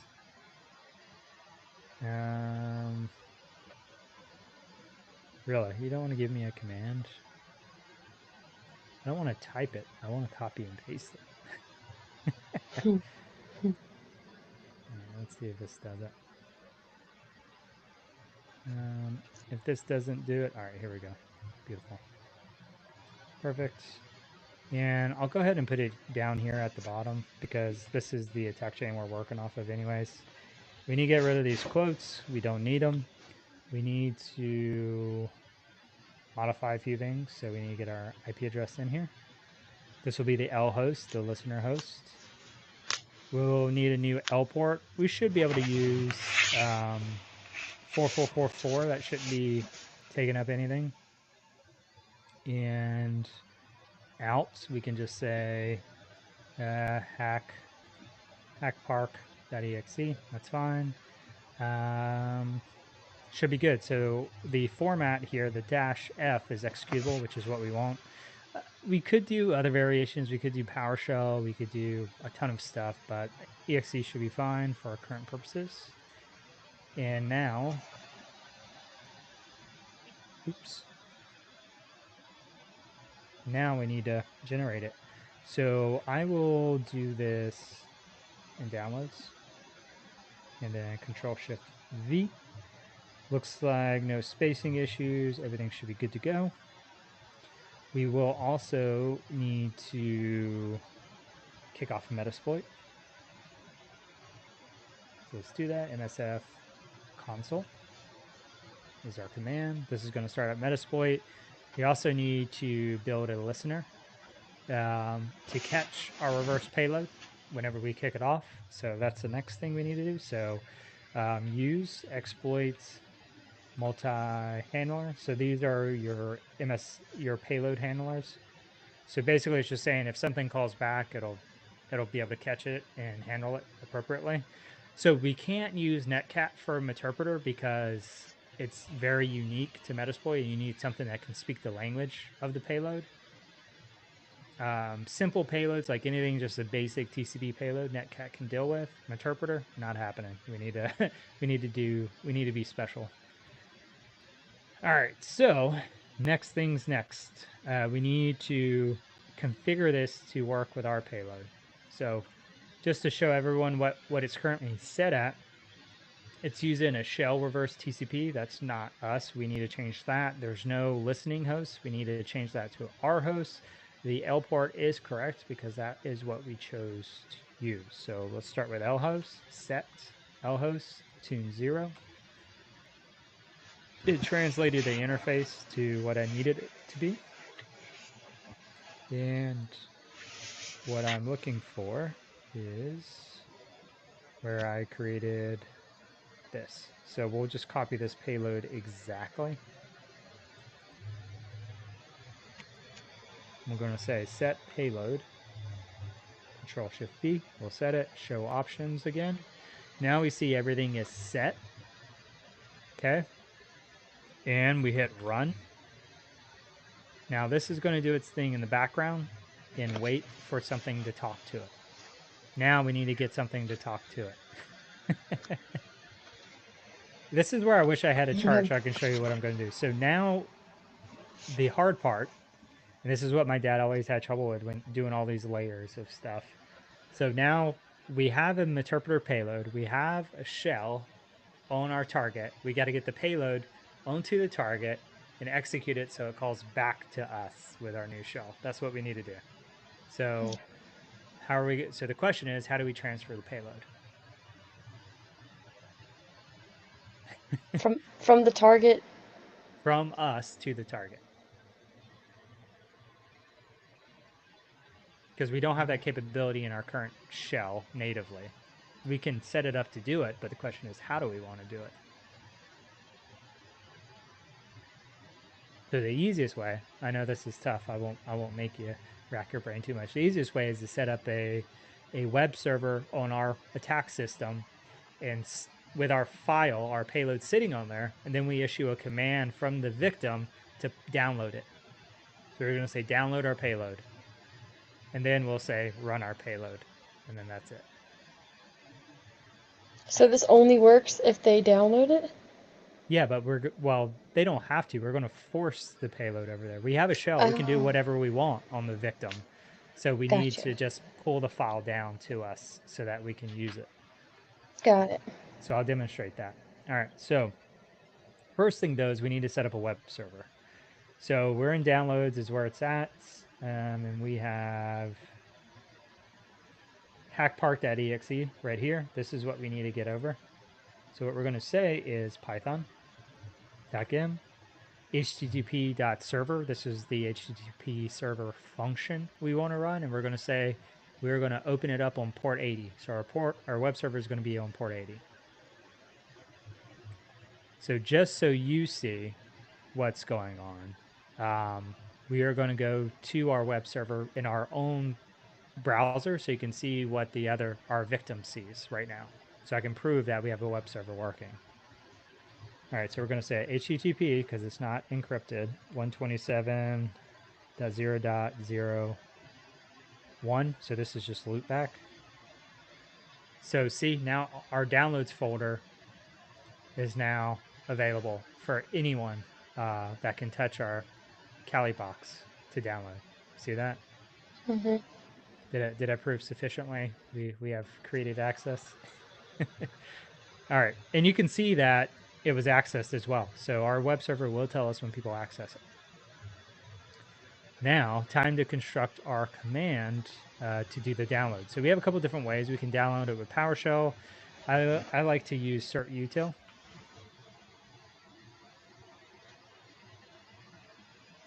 I haven't used that. Yeah, it's still a classic. It doesn't work anymore, though. Windows blocks it every damn time now, which is sad. Well, I mean, it's good, but Yeah. sad because I always use it. All right, so this is our default command. Now we have to modify it to our use case, right? So we need to update the IP because it needs to be us. We need to update the file name to be our file name, and then bad.exe can stay the same. This is just whatever file name we want to use on the victim. So let's change our IP. Let me get rid of dismiss link. So, all right. Oh, maybe. There we go. All right. So I'll update this, and then our file name is going to be HackPark. Here we go. We'll modify this. And we can just leave bad.exe. So basically what we're saying, go to our address, pull down hackpark.exe, and put it on the victim system as bad.exe. So this, again, is being run on the victim system using our shell that we got from the exploit. Getting it? You got it straight? Mm-hmm. All right, so now we'll run the command.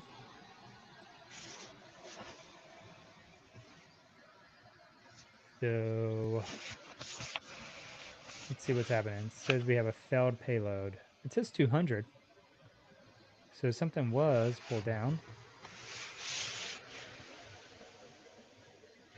Oh, so the issue is probably that we're not in a good directory. Like, So you always have to consider what access your particular user has. So we have a user. Our user is, oh, I didn't even spell it right. So who am I? So our user is IIS @pool/blog, and we are limited by the access of this user that we landed on. So we need to find a directory we can write to. So typically that's temp.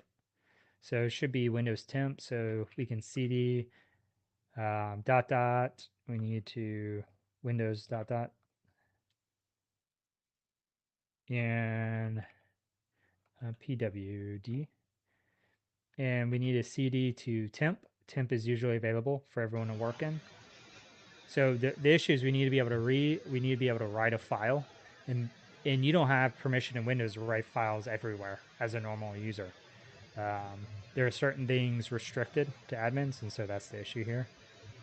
And now if we try the command, we should be in a good spot, because the reason I know this is the reason I know we had an issue is because we got a 200. It means it was able to pull the file okay. This is our victim IP. Everything worked okay from that end. The issue was we got a deny on the victim side, which means it couldn't do what we asked, which was write the file onto the system. But hopefully we changed that. So it completed successfully. We'll list the directory. Do we have it? Bad.exe. We have bad.exe. All right. Now we want to run a Windows command in the background so we don't potentially break anything, perhaps. So I think it's just CMD. I think it's the ampersand. My brain's always dying at the end of the day, but it's good to show people how to look this up. CMD run command in background.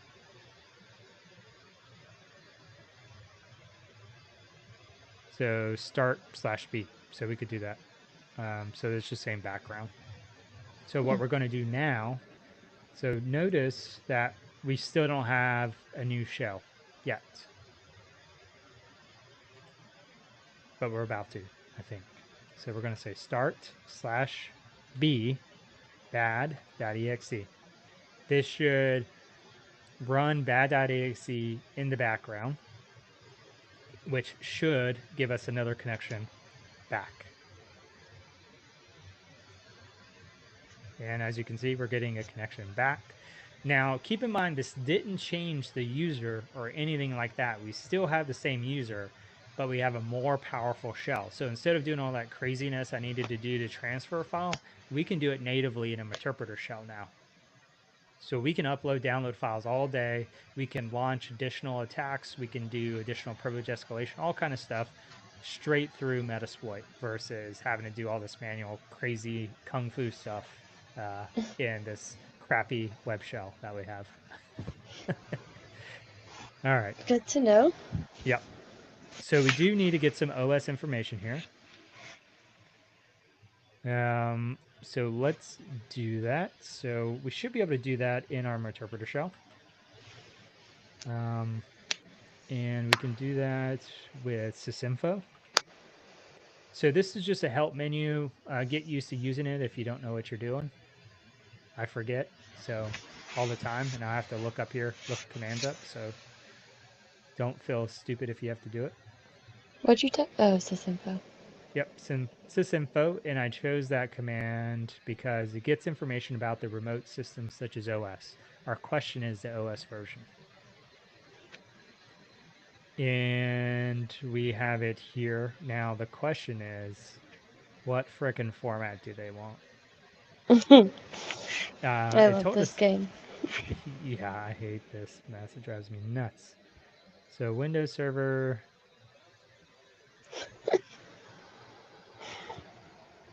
So let's see, server 2002 R2 6.3 maybe? Yeah, so parentheses 6.3 build 9600 parentheses. Okay, I think I have it. I think I figured it out.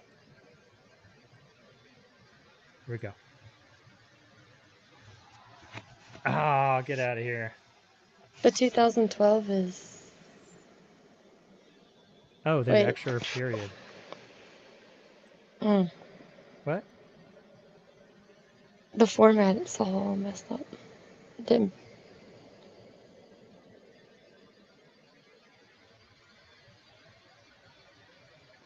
I thought it was correct. Let's say server. Extra E.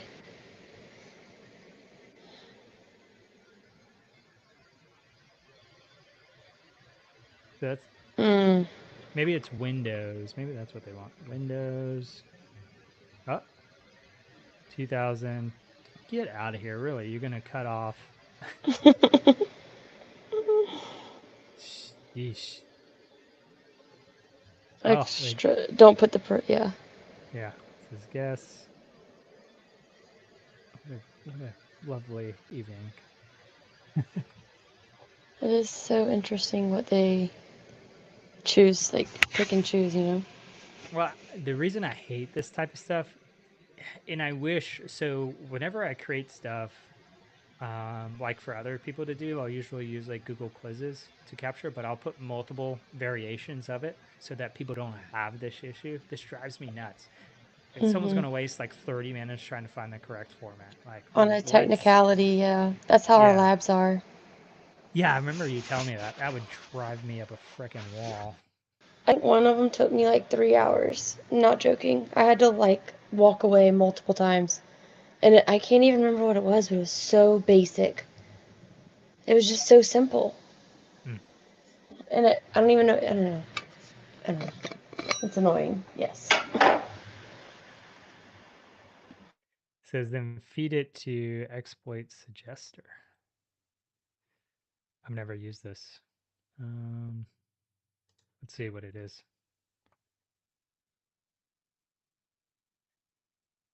Oh, we have to put it on a Windows box?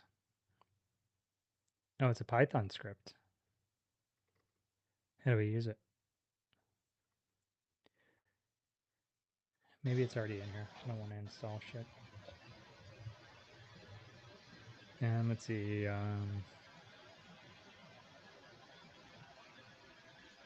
Nope, it's not in here.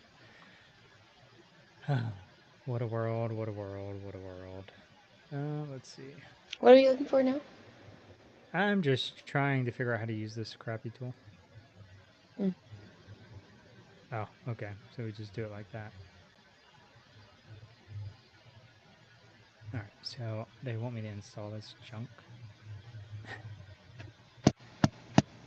Yes. Okay. Let's see. Let's go. Let's see. So we're going to do a git clone of this. This is how you pull repos down from GitHub. So we're going to say cd, I don't know what it was called, cd Windows.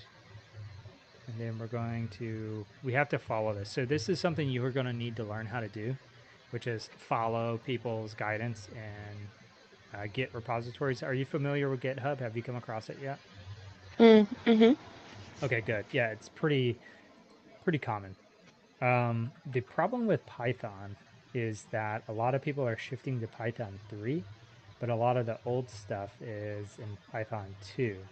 So we have to have both versions, and if we have an issue with one, then we just run it with the other. Simple trick. They're not backwards compatible. So see this? I know by default Kali's running Python 3. So if I do this, it works. You see that? Mm. So just Yeah. a quick tip. Just try the other one real quick, and it should resolve the errors. Because there are some breaking changes when they upgraded to Python 3. It is different. Like even just echoing strings will be different syntax.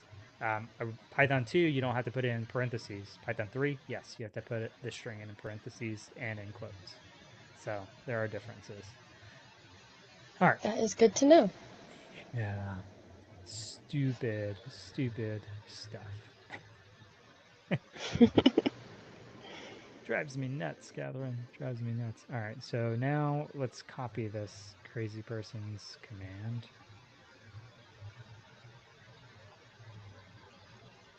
I don't know what this database mess is, though. That's concerning to me. Let's skip the database and let's just see if we can do this.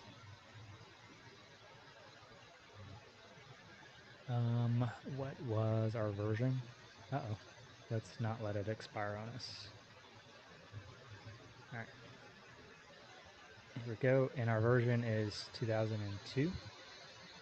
2000. Okay. Wait. Oh, 12. Yeah. Sorry. Hmm. 2012 R2. And we won't do any of the build stuff.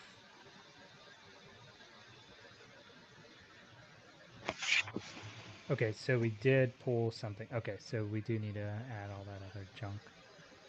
Oh yeah, I forget I got the side roll. Side roll is not working. What? All right, so we just say database and we give it this file.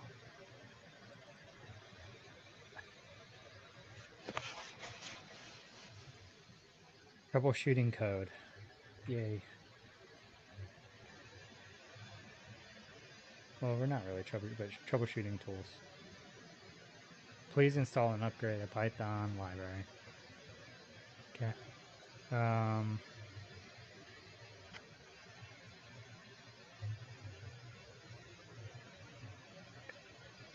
Pip 2 install.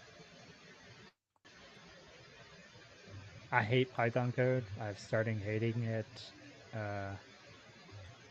like a few years ago because the dependencies drive me up a wall. I hate this stuff with a passion. It drives me freaking nuts.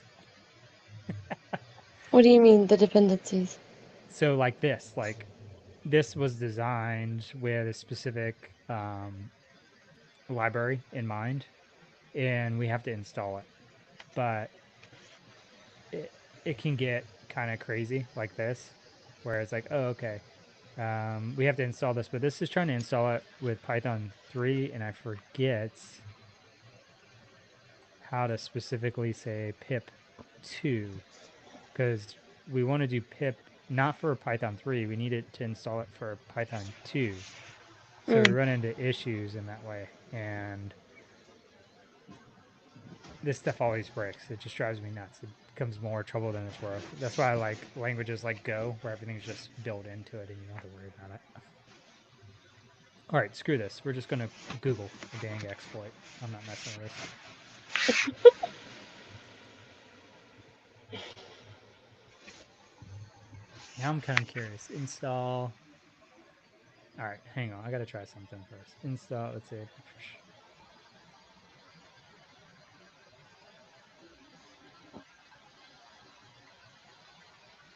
To Kali. Let's see if it'll tell us how to do it.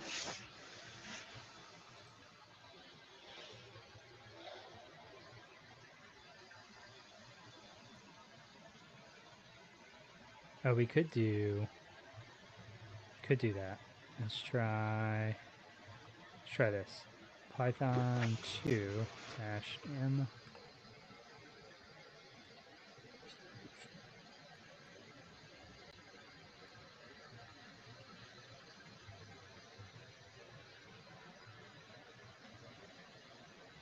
We could try this and then run it with Python 2.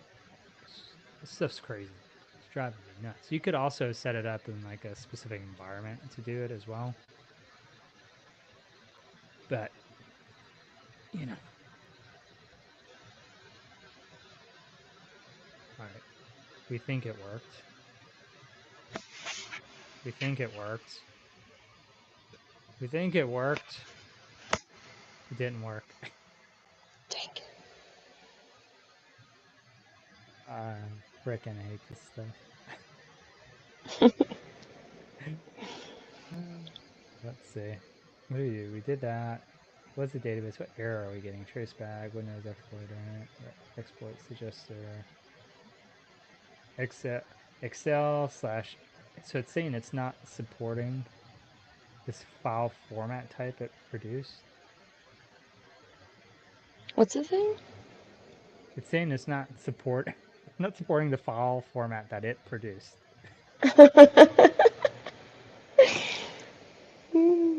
Get the F out of here. All right. All right, I give up. Next. Let's see. All right, let's just search Google for exploits here. Um,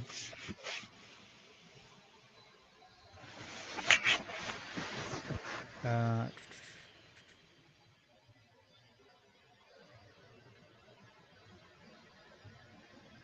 let's see. Windows Server 2012. There's a group policy remote execution. Description: while there exist multiple adversaries or advisories, not adversaries, for vulnerability, successful exploitation, there is no public exploit code for it. Target vulnerable systems in order to modify registry keys to disable smooth signing, achieve system. So what is this craziness? So this is, I feel like we need, even though it doesn't say it, it's remote. My guess is that,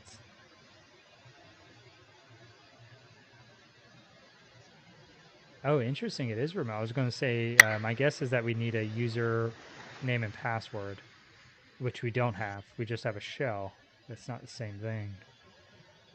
But, so this is, well, I don't know that that's going to get us where we want to go. Can you spot a service running some automated task that could be easily exploited? Let's actually use WinPeas instead of this piece of crap. I think I have WinPeas on here, actually.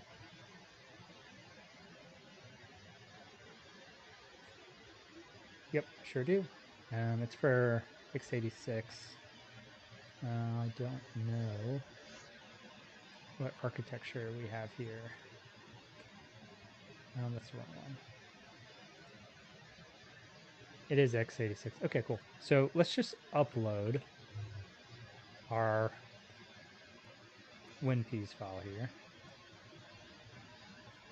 And, well, let's ls. Let's make sure we're in a good directory. Okay, we are. We're still in the same one. Upload.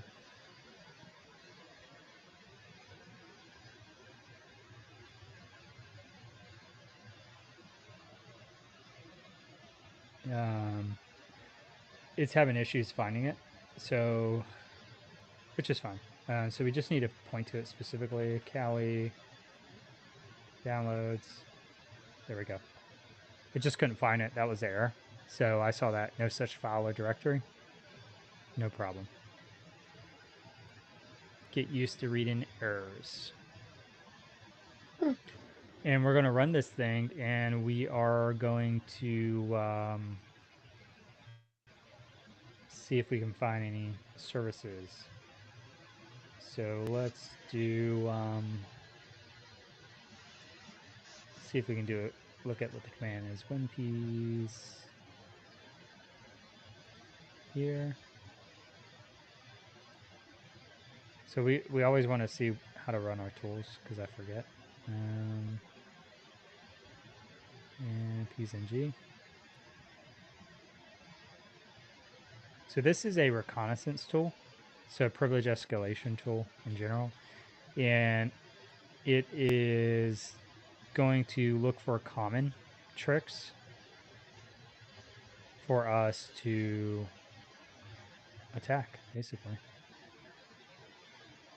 And I'm just looking for the command syntax for it.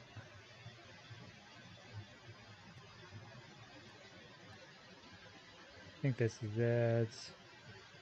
There we go. So this is just getting the latest release. Yep, we don't care. We want to execute it. Load from disk or memory. It's just on the system. All right, here we go. This is what we're looking for.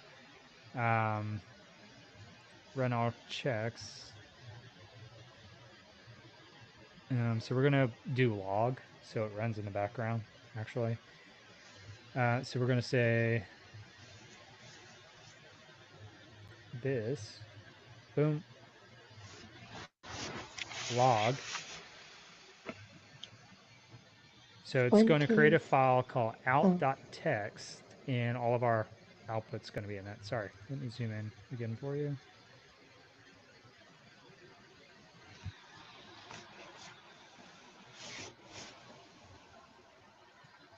And now we should see out.txt in here, and we'll take a peek at it. Download out.txt. See what I mean by like how powerful it is? I can just pull and push files, no problem. We don't have to do all that crazy setup I had to do before.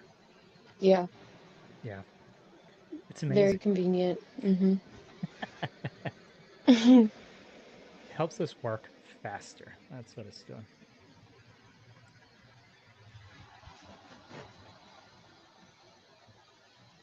The question is, where the heck is my out.txt file? So let's see, update db.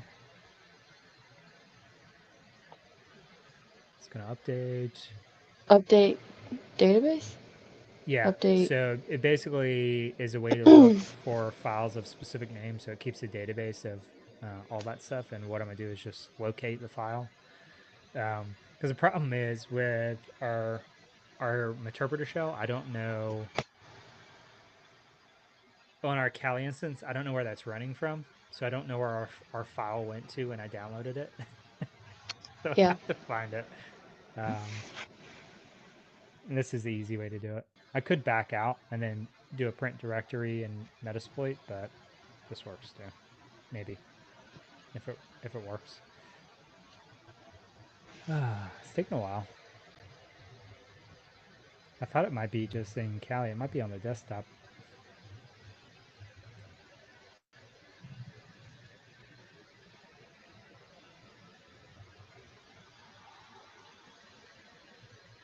cd dot dot slash desktop ls. Oh, there it is. Right there it is. So cat out.txt. All right. So the question was, can you spot a service running some automated tasks that could be easily exploited? What is the name of this service? So we're looking for services here. That is one of the checks. As you can tell, this is very, very verbose output. And you get a cool, cool picture. ASCII art. There you go. That's what I'm looking for. All right. So gives you basic information. Good to have. This is all about environment variables. Not necessarily important at the moment. Lapse not installed. I need to get a better seat for this podcast studio. It says you're looking for Service. PowerShell settings.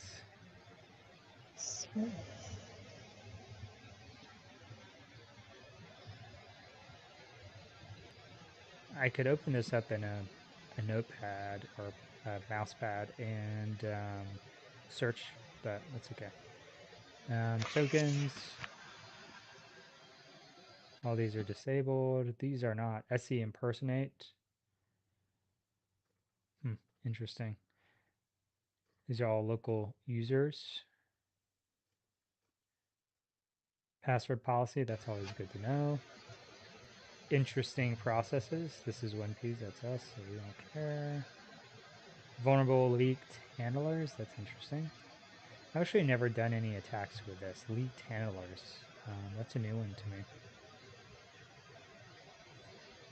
Might have to try to play with that. Interesting services. Okay, here we go. So this is what we're looking for. So we're looking for something that stands out. It's probably not going to be Amazon. Anything, EC2, any of this stuff. It's probably not that. It's probably not that. ETW, it's probably not that. Probably not that either. So we're just looking for something that stands out. How would it stand out? To me, it may stand out. They all kind of stand out to me right now. So this may be something. Possible DLL hijacking. I don't think that is the aim of this one. Modifiable services. That's, we cannot modify any service. We cannot change those.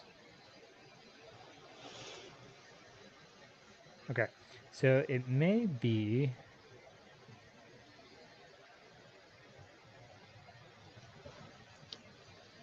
may be one of... where was the one? It may be this one. Because this is odd. Splinterware Software Solutions. That's really odd to me. Can you spot a service? What is the name of the service? I don't know how to read the name. Maybe this is it.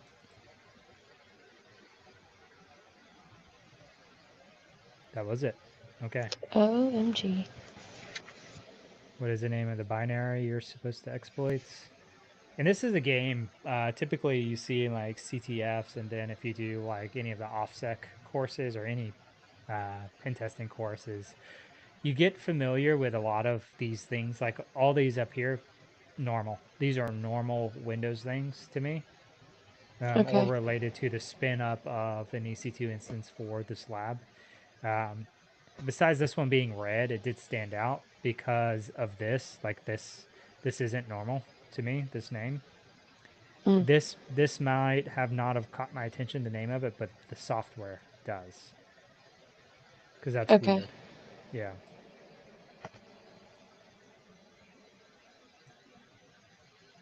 So we'll paste this in here. Jeez.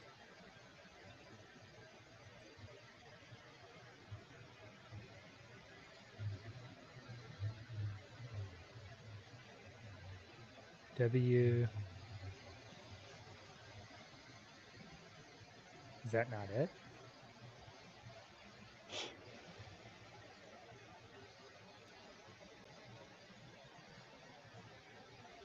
Hmm. What's it? The binary you're supposed to exploit. WSE. No, that seems like it's right. WSERVICE. No. That is not correct. Can you? Interesting. Hmm.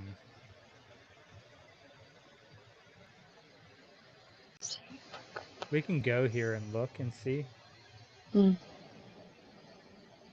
Let's go do that. We'll go here. Another adventure. Let's go on it. CD, we'll put it in quotes because there is a space. If we don't put this in quotes, it will break. It's ls. So what we're looking for this wservice.exe.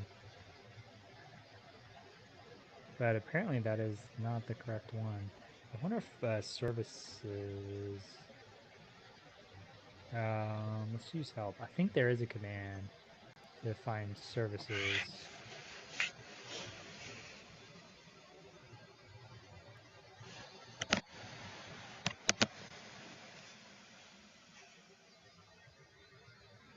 If not, Windows has it. Let's see. Windows command view services and binaries.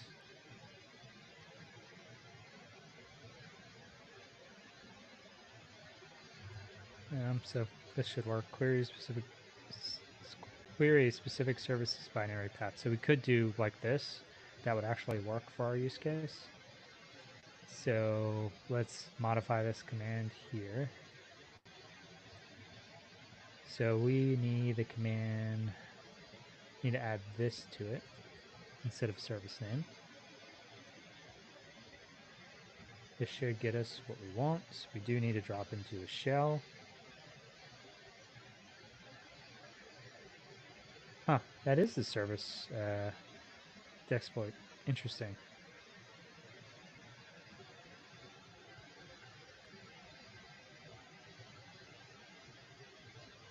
Huh. All right, let's read this one more time and see if I'm missing something. I tend to move too fast sometimes and forget stuff. File permissions. Everyone has the ability to write data, create files, possible hijacking in the binary folder. So it says we can overwrite that file.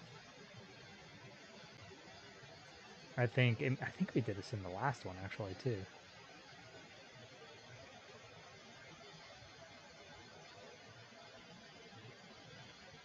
I'm curious what they did now, because I don't understand what it's asking about the service.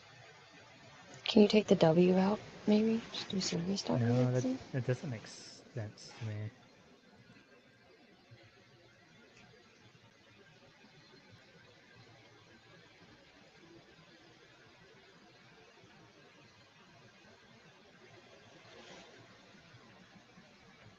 It highlighted. It highlighted it.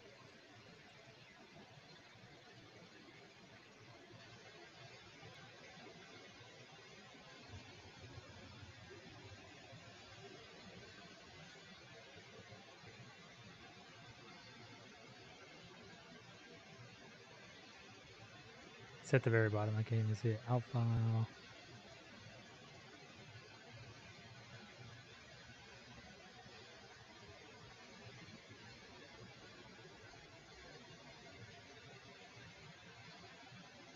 And then it's going to change the name probably.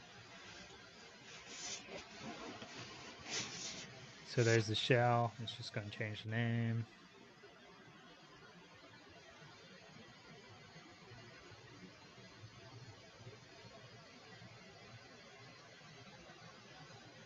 Oh, is it message.exe?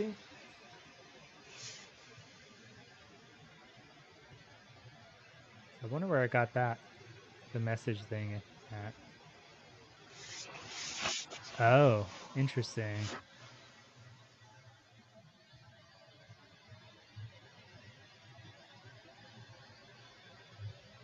So I think it might be message.exe perhaps.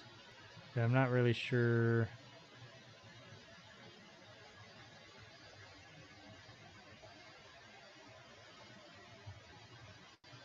Trying to see how it came up with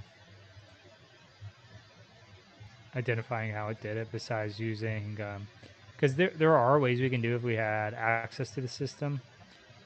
We could determine what it's calling. But we may be able to just look it up actually. Let's do that really quick. See if there is, because there's supposed to be a known exploit for this. So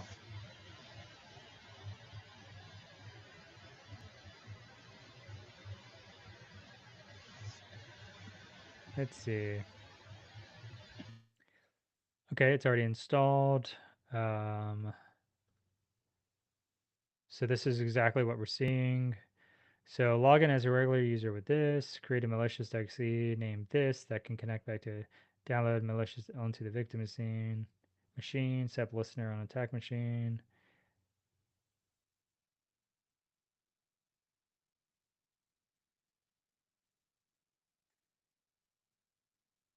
So this is telling us to do exactly what we were doing.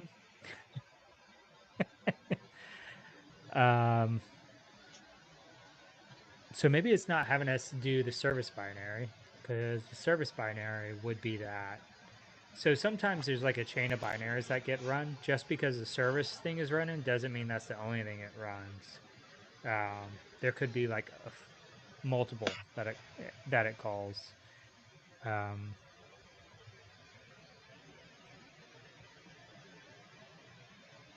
So let's see if someone actually.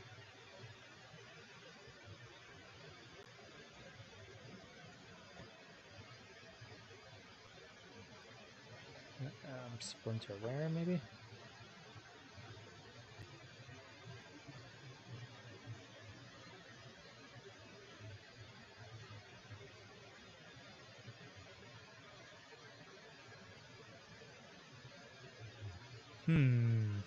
So we can generate a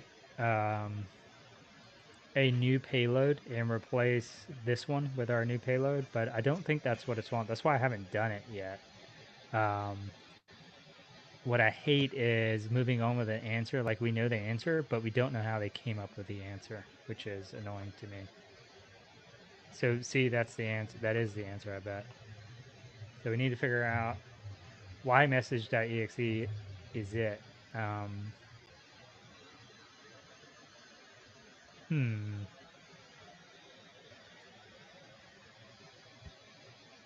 Like, I'm convinced we can actually change the service file and get what we need. Let's do that. Real quick, we'll try that, and then we'll move. Then we'll try to figure out how we got message. MSF Venom service exe. So it's going to be pretty straightforward. So here, let's see. What's our history on this one? That was all Hydra. Where did we do our payload? Oh, it's still updating. Jeez. Here it is. So what we're going to do is we're going to take this and we're going to build a slightly different payload for it here, and we're going to say it should be exe service like this instead. We'll go to different ports. We'll go to 2, and out we'll say HackPark 2, just like that. Copy, not a problem. CD, we're going to move to downloads. Paste. Rocket. We do want to back out of this real quick and say background.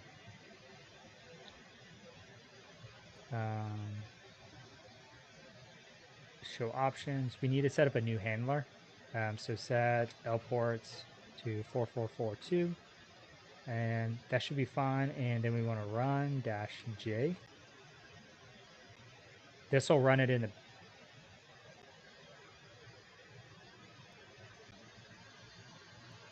didn't change the password. Oh, to 4442. Run -J.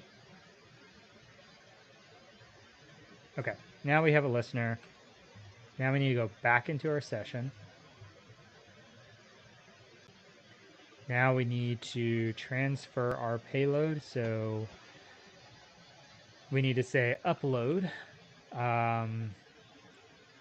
Home, Kali, downloads.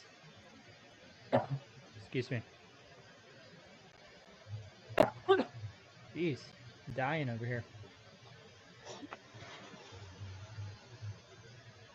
So we're going to upload our new service. So this is a service binary, which is different than a regular binary, FYI. And we're going to change the name of the current file. So we'll say ls. What we need to change is, what did we say it was? This one. Oh, WS service here. So what we're going to do is we're going to make a copy of this because we want to be able to switch it back if we had to. Message.exe is up there. Yeah, but we don't know how he came up with that answer, so I'm not touching it. We get a copy of this, and now we want to copy HackPark 2 to this.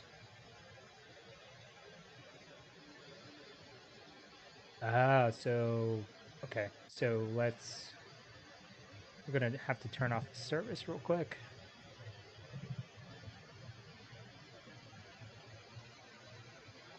Probably. Let's see.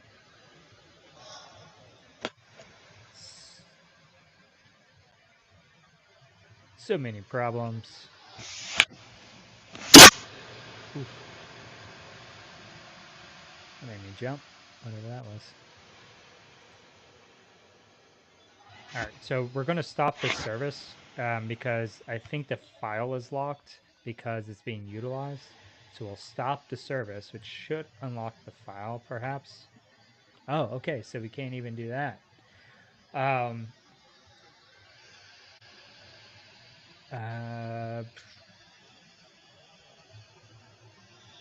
Oh, because we need to be in a shell, probably.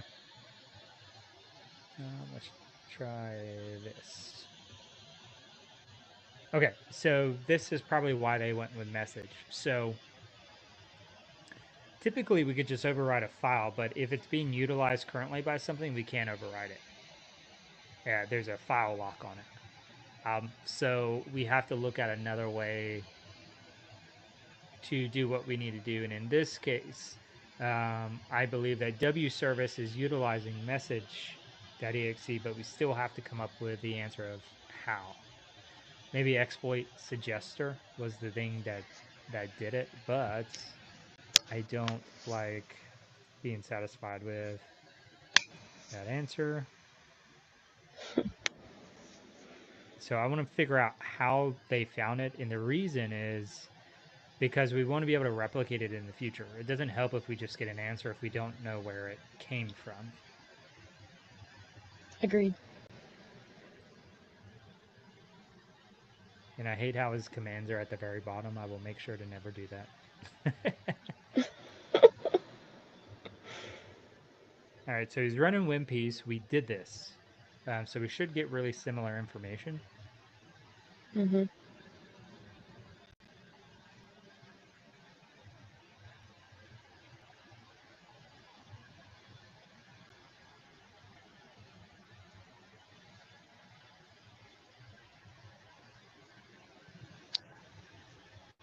So he's trying to find the service,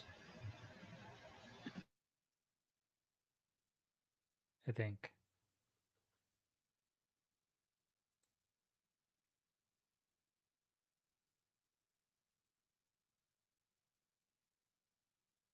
Ah, I see what he did. So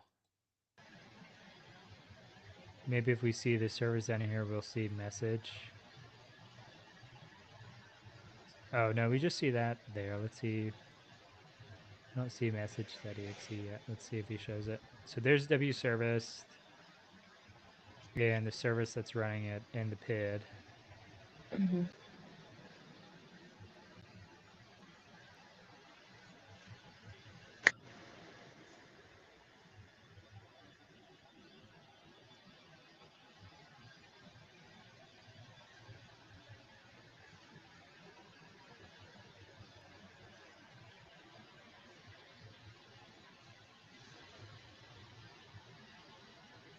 I don't know if they're talking in this walkthrough or not. Hopefully they are.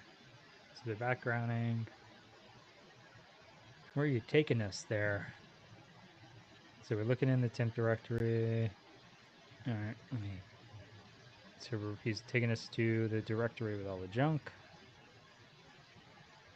Yep. Okay, perfect.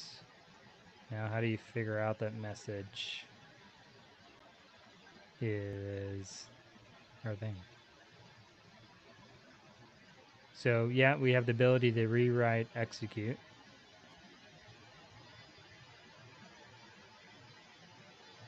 Okay. Oh, okay. I've never done it this way. So we're looking at events. I see. Interesting. So I think what he's doing is looking in the logs to see what files are being called by System Scheduler.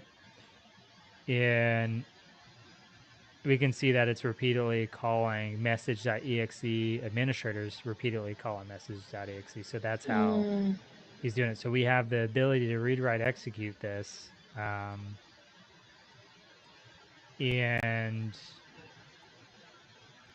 we have the ability to modify this file, which is being called by this other service, which means if we change this other file that we do have access to, this service that we don't have the ability to touch will call it and execute it. So it's kind of a little bit further down the chain.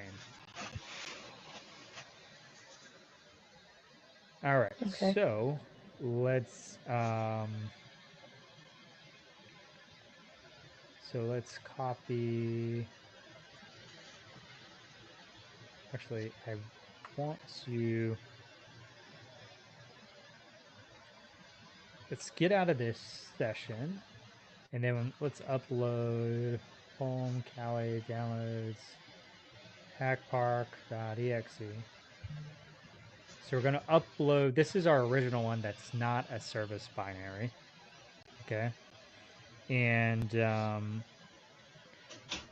we're going to change this to be message.exe. Message.com.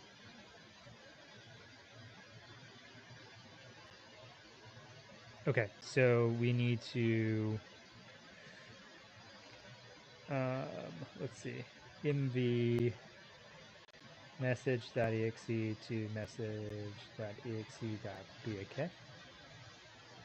And then, okay, now we should have what we need in place, and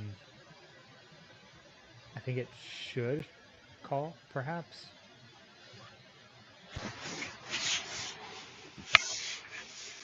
Let me make sure we have a job that's waiting for it.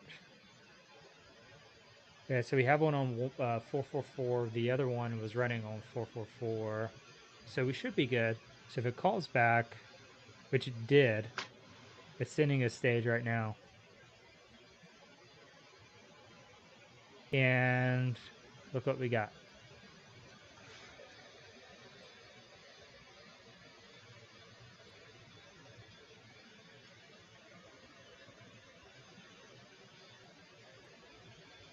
Look who we are. Magic.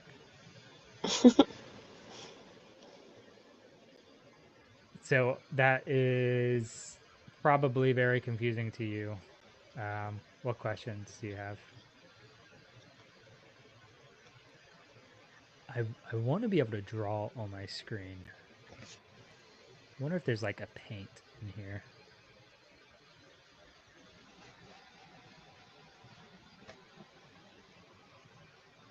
Might be able to do a mind map. A what? Like a mind map. I love mind maps.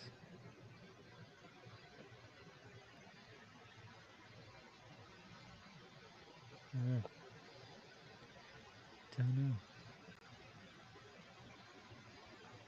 Insert image, table, code box. Yeah, I don't know. Now let's see. Mind map.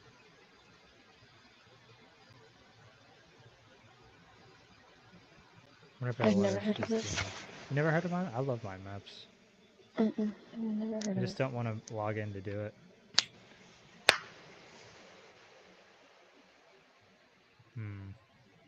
Let's see. Paint or Galley. Let's see. Never heard of these.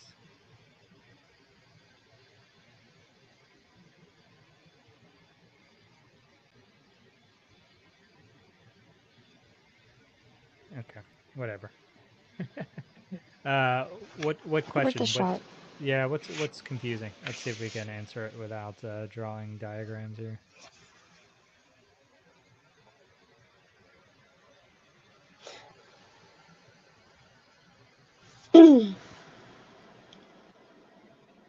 We're in as an administrator? Yep. And the reason why is because the service that we were targeting was running as administrator. Got it.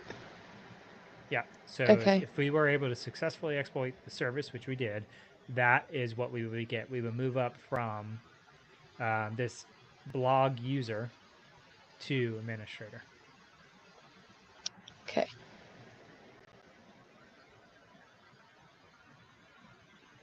Would that...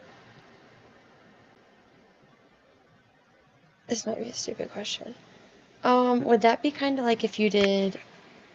So we were doing something with packet captures, and there was a printer wherever we were,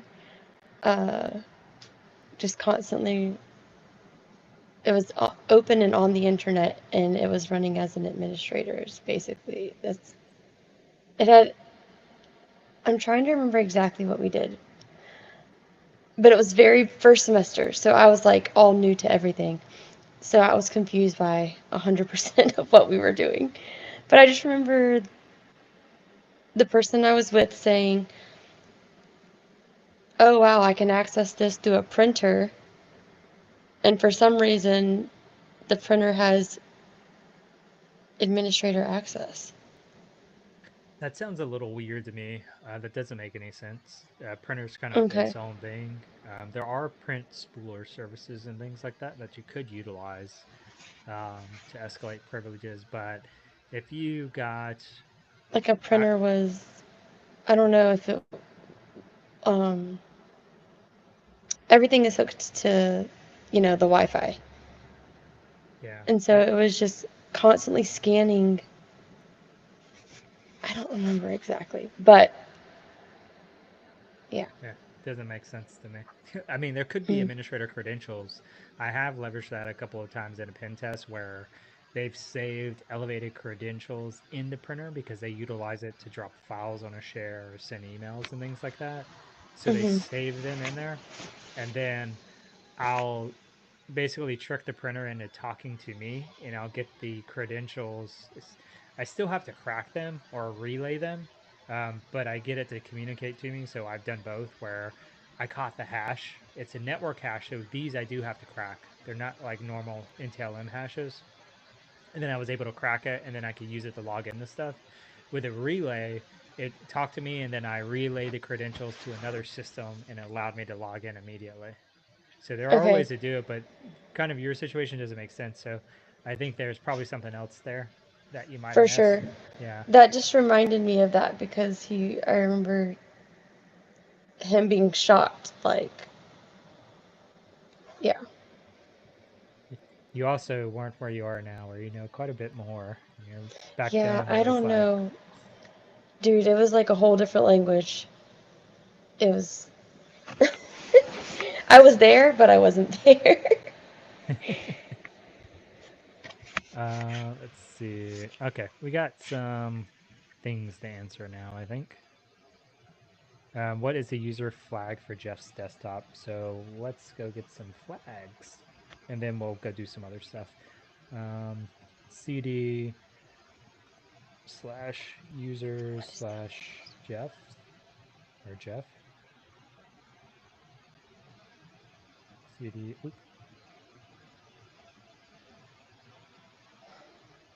cat user dot txt. Okay, thank you. Copy,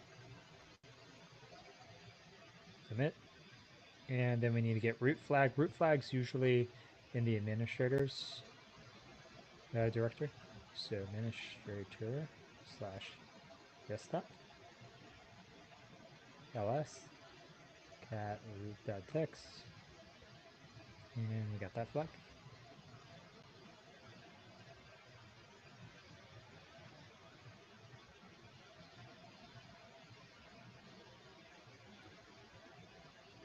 I would usually do this type of thing, but in this case, it doesn't really make sense to privilege escalate without Metasploit because we did. I mean, we just used Metasploit to transfer files. So um, in reality, we didn't need it. We could have used netcat and just did exactly what we did. Wouldn't have made a difference. Um, Using WinPs, what was the original install time? This is a date.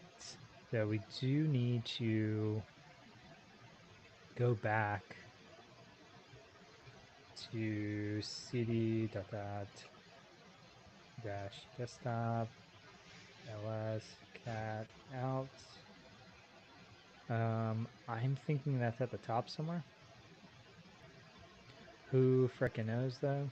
So we'll see. It's probably under.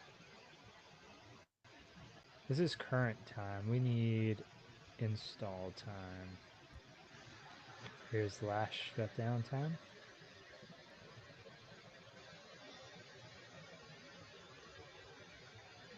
Do you see anything that says install time? It won't be in Mm-mm. here. It won't be in here. It'll be maybe in here somewhere. So you can't command F in Kali.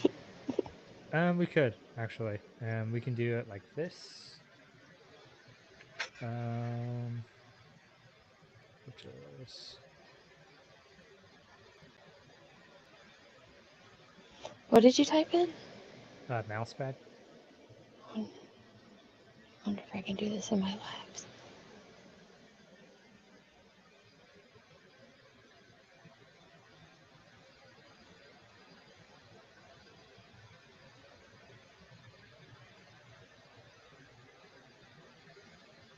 What's that? What does it mean with that warning up there? Like, why is it flashing that? Because you shouldn't do this kind of stuff as root. Hmm. Yeah, I don't know. Using WinPs, so we do have WinPs here. I'm not sure where to get this time. I hate that I'm like relying on this person's stuff so much, but I also hate even more. I hate wasting time on stupid stuff.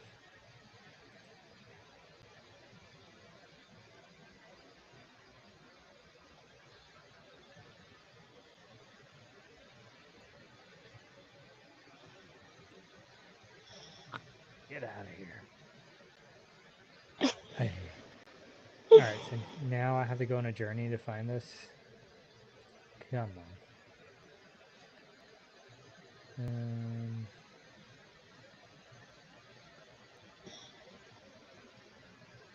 Surely. Surely it's somewhere. Let's see. HackPark install time.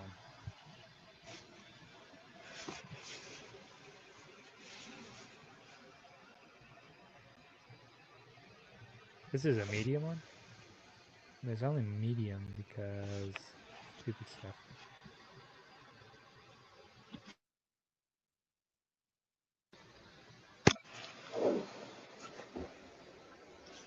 BRB. I gotta get to a charger.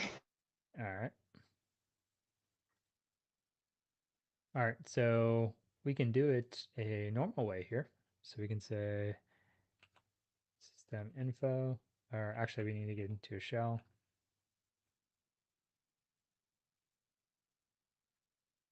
Here we go. And so we did see a lot of this stuff in there.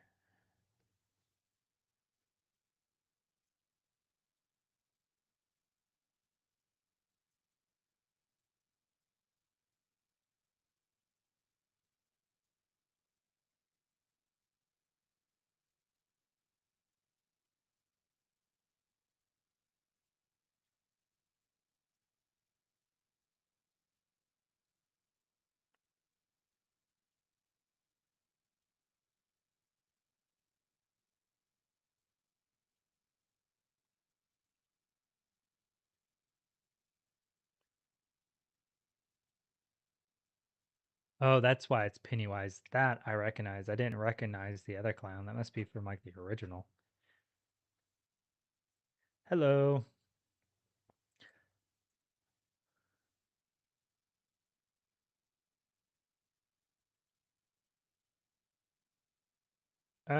Let's actually, I do want to dig into the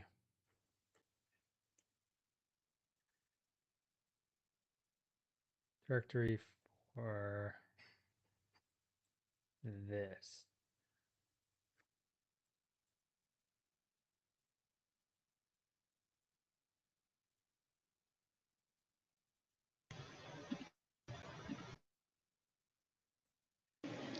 You didn't recognize the original Pennywise?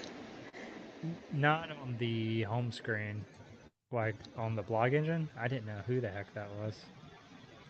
So like if we go here, Him? I You don't know? yeah, uh-uh. Oh, When you when were I not saw this, traumatized? no, I never saw the clown movie, so I'm one of the weird people that I guess aren't scared of clowns. I don't know. Oh my gosh, our babysitter showed us that when we were 9, the original. Yeesh. Yeah, it was intense. I'm sorry. Traumatized. It's traumatized.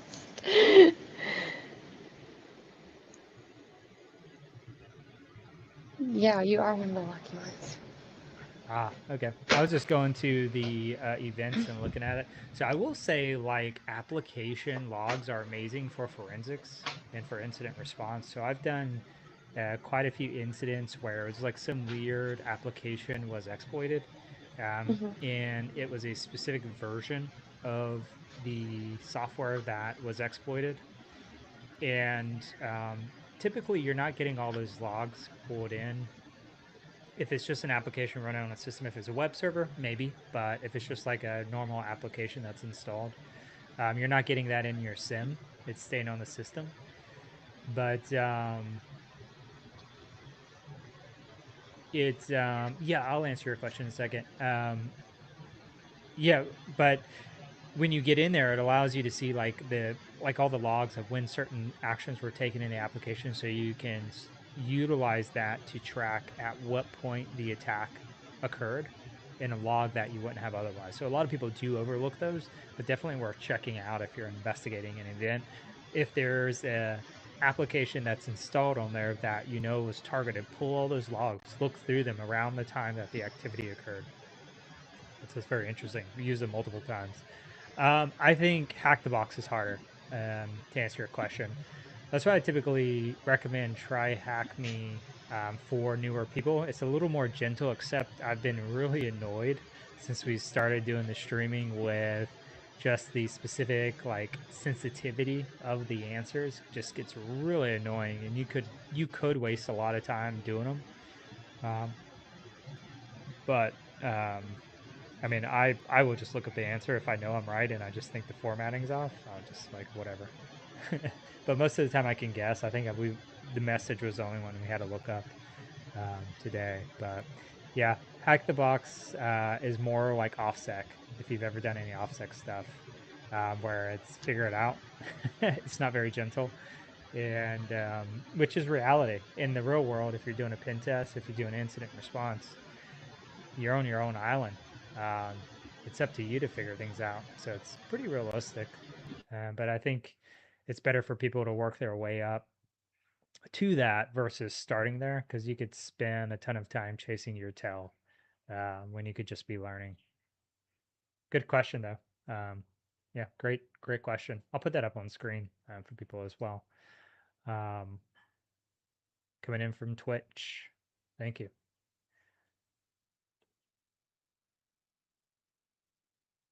All right. Let's see. We got a few more minutes left on the stream, like 17 minutes. I'm trying to think if there's anything else we want to do. Um, we can reload this page and go check out another system. Look where we're at on our journey. We're working through, I think it's like the red team pen testing track or something to that effect.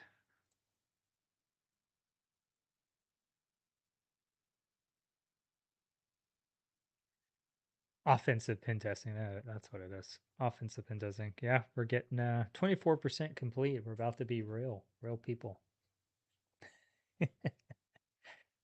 um, yeah, I'll say too, if you get into a real certification, Hack the Box is closer to OffSec. So if OSCP, if you're like, hey, I want to be a pen tester, OSCP should be on your list probably. Hack the Box is going to make you feel like you're closer to that. But there are certain modules like the Active Directory modules here in TryHackMe. They're really good for practicing with some of the tooling. So like your Golden SAML, your Kerber roasting, your just attacks in general like that. There's some really good modules in here to practice. There's a whole section. I definitely highly encourage people to check it out. So it might actually be in here. So, because I actually use some of these if I'm testing a new attack, they already have an Active Directory stood up. So I'll test the attacks and reconfigure the um, domain controller in here so I don't have to do it on my own. So yeah, there's some really good stuff in here, and there's good use cases for both, I think. But Hack the Box is closer to OSCP, in my opinion.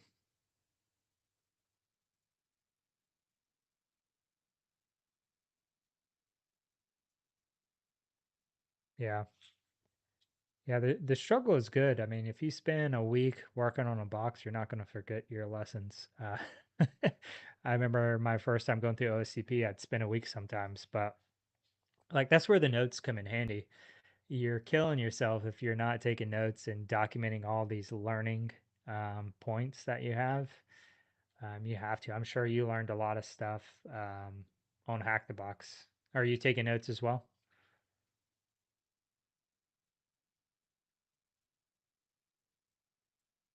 Trying to see what else is in here. Let's see what's an extra credit. Mr. Robot CTF Corp. Oh, so it's kind of cool. Like at the end, they're actually throwing some of the security functionality in your face a little bit, which is great. um, because you kind of work your way up to it. So all these things, if you haven't noticed, we haven't had to fight any security at all, and that's because it's important to understand your attacks first and get that under your belt, and then start laying in these security features like App Locker or Windows Defender or just different things like that. And then that's a whole separate specialty in itself, is bypassing the attacks may well work the same, but you have to add additional techniques on top of it, layer them so that you can work around those things. So maybe it's doing it in a memory, or um, modifying the code slightly to bypass string detection, stuff like that. But it is relatively the same with a little bit of flair. And that's kind of the difference between the OSEP and the OSCP that I saw, was that OSEP was almost exactly like the OSCP, except a little bit more Active Directory stuff. Um, but you have to bypass all these security tools that are in place. That was the big difference. It's like, okay, OSCP on steroids now. Um, Oh yeah, very good certification. Yeah, Heath and his team over there are awesome. I'm glad they stood up an alternative for offensive security. It's a good build up for the OSCP as well. Yeah, I was just talking about it. I was recording a video for the blue side today with a buddy, and we were talking about TCM as a good place to go for some of their blue team content. So they have a beginner for malware analysis. I think they have a incident response one as well. Um, But they have some good quality stuff, and you can usually catch a deal a few times out of the year and get them cheaper, so you don't have to pay full price. So he's really good about doing that. I'm hoping to meet my buddy who works there next week when I go to DEF CON. Last a couple of years ago, so I don't know if you know Heath, Catherine. So Heath runs TCM. He does some stuff, like he's pretty well known on YouTube, and he streams too still, I think, or maybe not. But it was funny. My first time meeting Heath, I was just, "Hey, where's Joe?" Which is who works for him. So I just like talked to him just so I could find my friend that works for him, and we both got a kick out of it because that was the first time I ever met Joe. I've known him at that point. I had known him for like 4 years, but we never met in person. That's cool. Yeah, and then I got to see him last year at a conference here in Charleston as well. Um, I think I follow TCN. yeah, great stuff. Oh, I think they have other people yeah, making content now. He's probably busy running the business. I follow him on, I'm pretty sure YouTube. I subscribe to his channel Hmm. and X, I believe. Maybe it's Instagram. One of the social medias. I'm gonna see. Let's see defensive stuff here. Yeah, they have a I'm SOC very, analyst course here, malware analysis, and two SOC courses here. I'm jealous you're going. It's next week. Hmm. My buddy was supposed to go with Gosh. me. He was like, "Ah, I got to go to a Splunk conference instead." I was like, "Ah, what a bummer. Way to go, man." But I have a bunch of other people. Joe's going to be up there in Vegas. I have a couple of other friends that are going to be up there. So it'll be a good time. We have, I'm looking forward. There's usually a puzzle challenge I do every year with my buddy Sean that's not going. So I'm hoping to do that this year. I think this year the puzzle gets you an invite to go to this party at a mansion. So that'll be interesting. That would be cool. Yeah, usually I think the first year we did it, it took us like 6 hours to solve. It was all these different puzzles kind of wrapped up, and one led you to the next puzzle, led you to the next puzzle. and then eventually you got an invite to go to this like penthouse suite, and like the who's who of cybersecurity was there, so it was pretty cool. I was like, oh, I've read your research, great stuff. How'd you come up with that idea? That's awesome. And a little sketchy, but awesome. Yeah. Yeah, and it's so hard. That's a really good point. It's so hard to teach this stuff sometimes because everyone learns differently. Um, and if you can find someone that's teaching and their style works for you, stick with it. You're going to learn the fastest from them. Like one of my favorite forensics instructors is, I think it's 13 Cubed. I always forget the number. He does really good stuff on Windows forensics. I think he breaks it down perfectly. Really, really good. I think you like Catherine Network Chuck, don't you? Hmm. Yeah, a lot of people like Network Chuck. Very good. Um, Professor Messer's good too. Professor Messer. For web app stuff, I love Stoke Frederick. He is freaking hilarious to me. Um, I have not heard of him. yeah, he's huge in the bug bounty scene. So you'll catch him going to bug bounty stuff. He's like from Iceland or something. He's hilarious. Yeah, Stoke. I love his stuff. He was like, there's the one video just caught me. He was talking about reading like web application books while he's cutting grass, and he was like, "Don't do it because they'll just start repeating the code in your ear while you're trying to cut grass." It's like space, space, space, tab, tab, tab, tab, tab. It's like that's That's true. really funny. Yeah, yeah, he's super good. Very creative. Lots of awesome people out there. I'm trying to think if there's anyone. Nahum Sec is really good too for bug Stoke bounties. what? Stoke Frederick. Okay. Yeah, he's got a little flavor to his name. I think it's Nahum Sec bug bounty. He does huge in bug bounty. Um, yep, Nahum Sec. I think he does a conference now every year as well. Really good stuff. Jason Haddix is awesome. He has a really good guide to bug bounty hunting. So, like the hardest part of bug bounty, well, one of the hardest parts besides building the exploit itself is building out your attack surface for an organization. So, like if you look at a company like, okay, it's just their website, right? Um, yeah, I do have a YouTube channel. I'll throw that up on the screen. A lot of times you look and you're like, oh, it's just like Amazon.com or something like that. But every page has something specific. There could be multiple subdomains there. There could be a lot more context. And that's where the whole enumeration and discovery piece comes is you're checking all that. You're looking at all that stuff. I should know my stuff, but I don't. Let's see if I can find it. I'll drop it. There it is. Drop it in chat for you. Yeah, I just started putting some more content out recently. I got to do some batches. So if there's ever like specific topics you want me to dive into, I think I'll do one on like different types of shells and what they mean, and then probably do one on transferring files to and from. That's a really difficult topic for some people. Um, and then anything else you can think of, throw it my way. We'll do some videos. Oh, I was gonna look up Jason Haddix. He's really good too.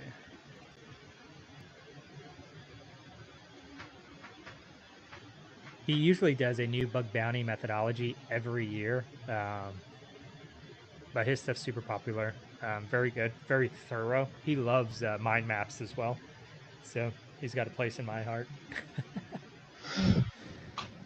Mind maps are great. I mean, it just the hard part in general with anything. So any specialty, whether it's incident response, bug bounty hunting, or pen testing, the problem comes in forensics in general with wrangling all the data you get.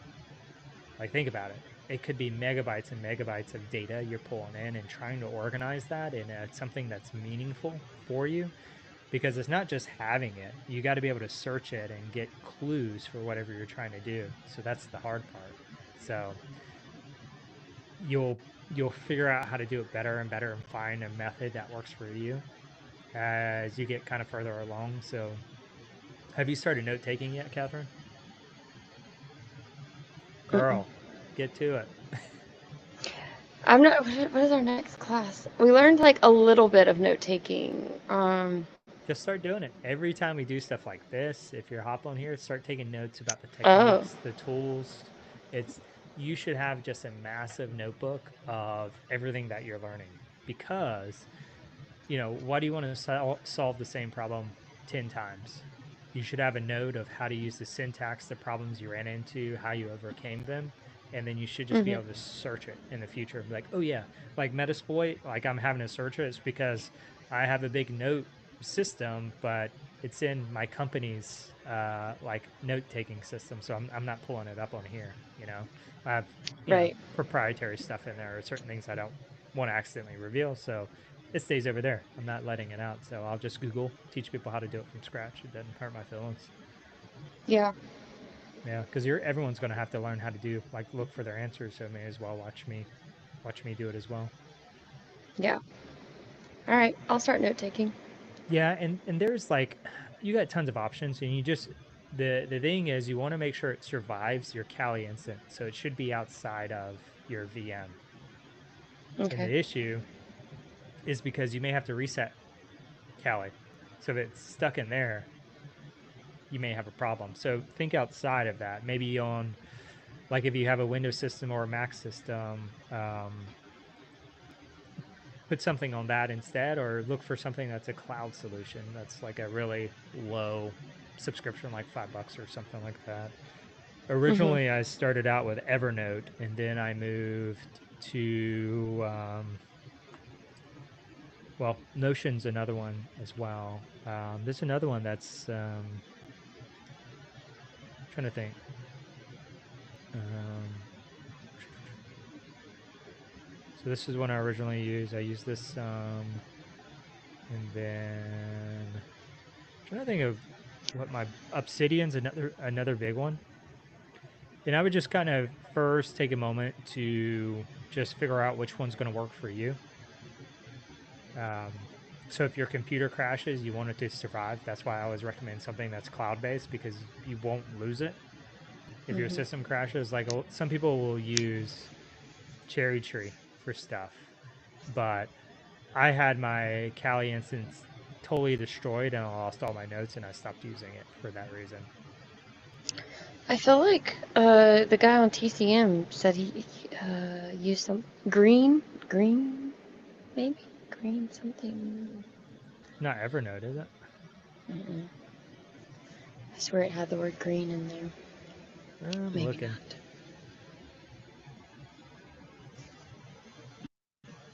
Yeah, I don't see any. Obsidian's like the Obsidian and Notion are probably the two big ones now that you'll see a lot on YouTube or people recommending.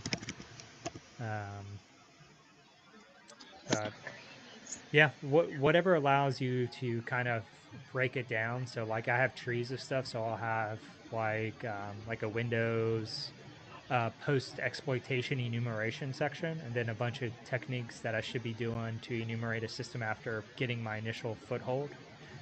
Then I'll have a whole section on privilege escalation itself for Windows, for Linux.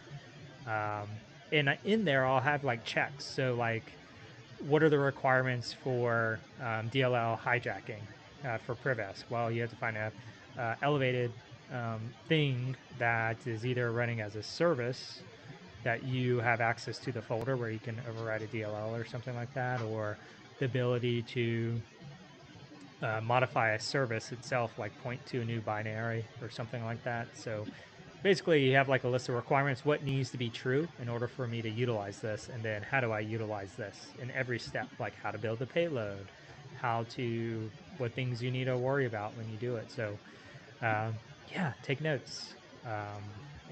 It's not going to hurt you. It's going to be great. I'll definitely take notes. Cool. Definitely get Um, into that. yeah, I'll check in with you next time you hop on and see how your notes are going. Okay. Then we'll yell at you again. But all right, it's not it's 9 o'clock. I need to get some Z's for work in the morning. But yeah, this was fun. We'll do it again next It week. was fun. Thanks again. Yeah, absolutely. All right. Have a good night, everyone. Bye.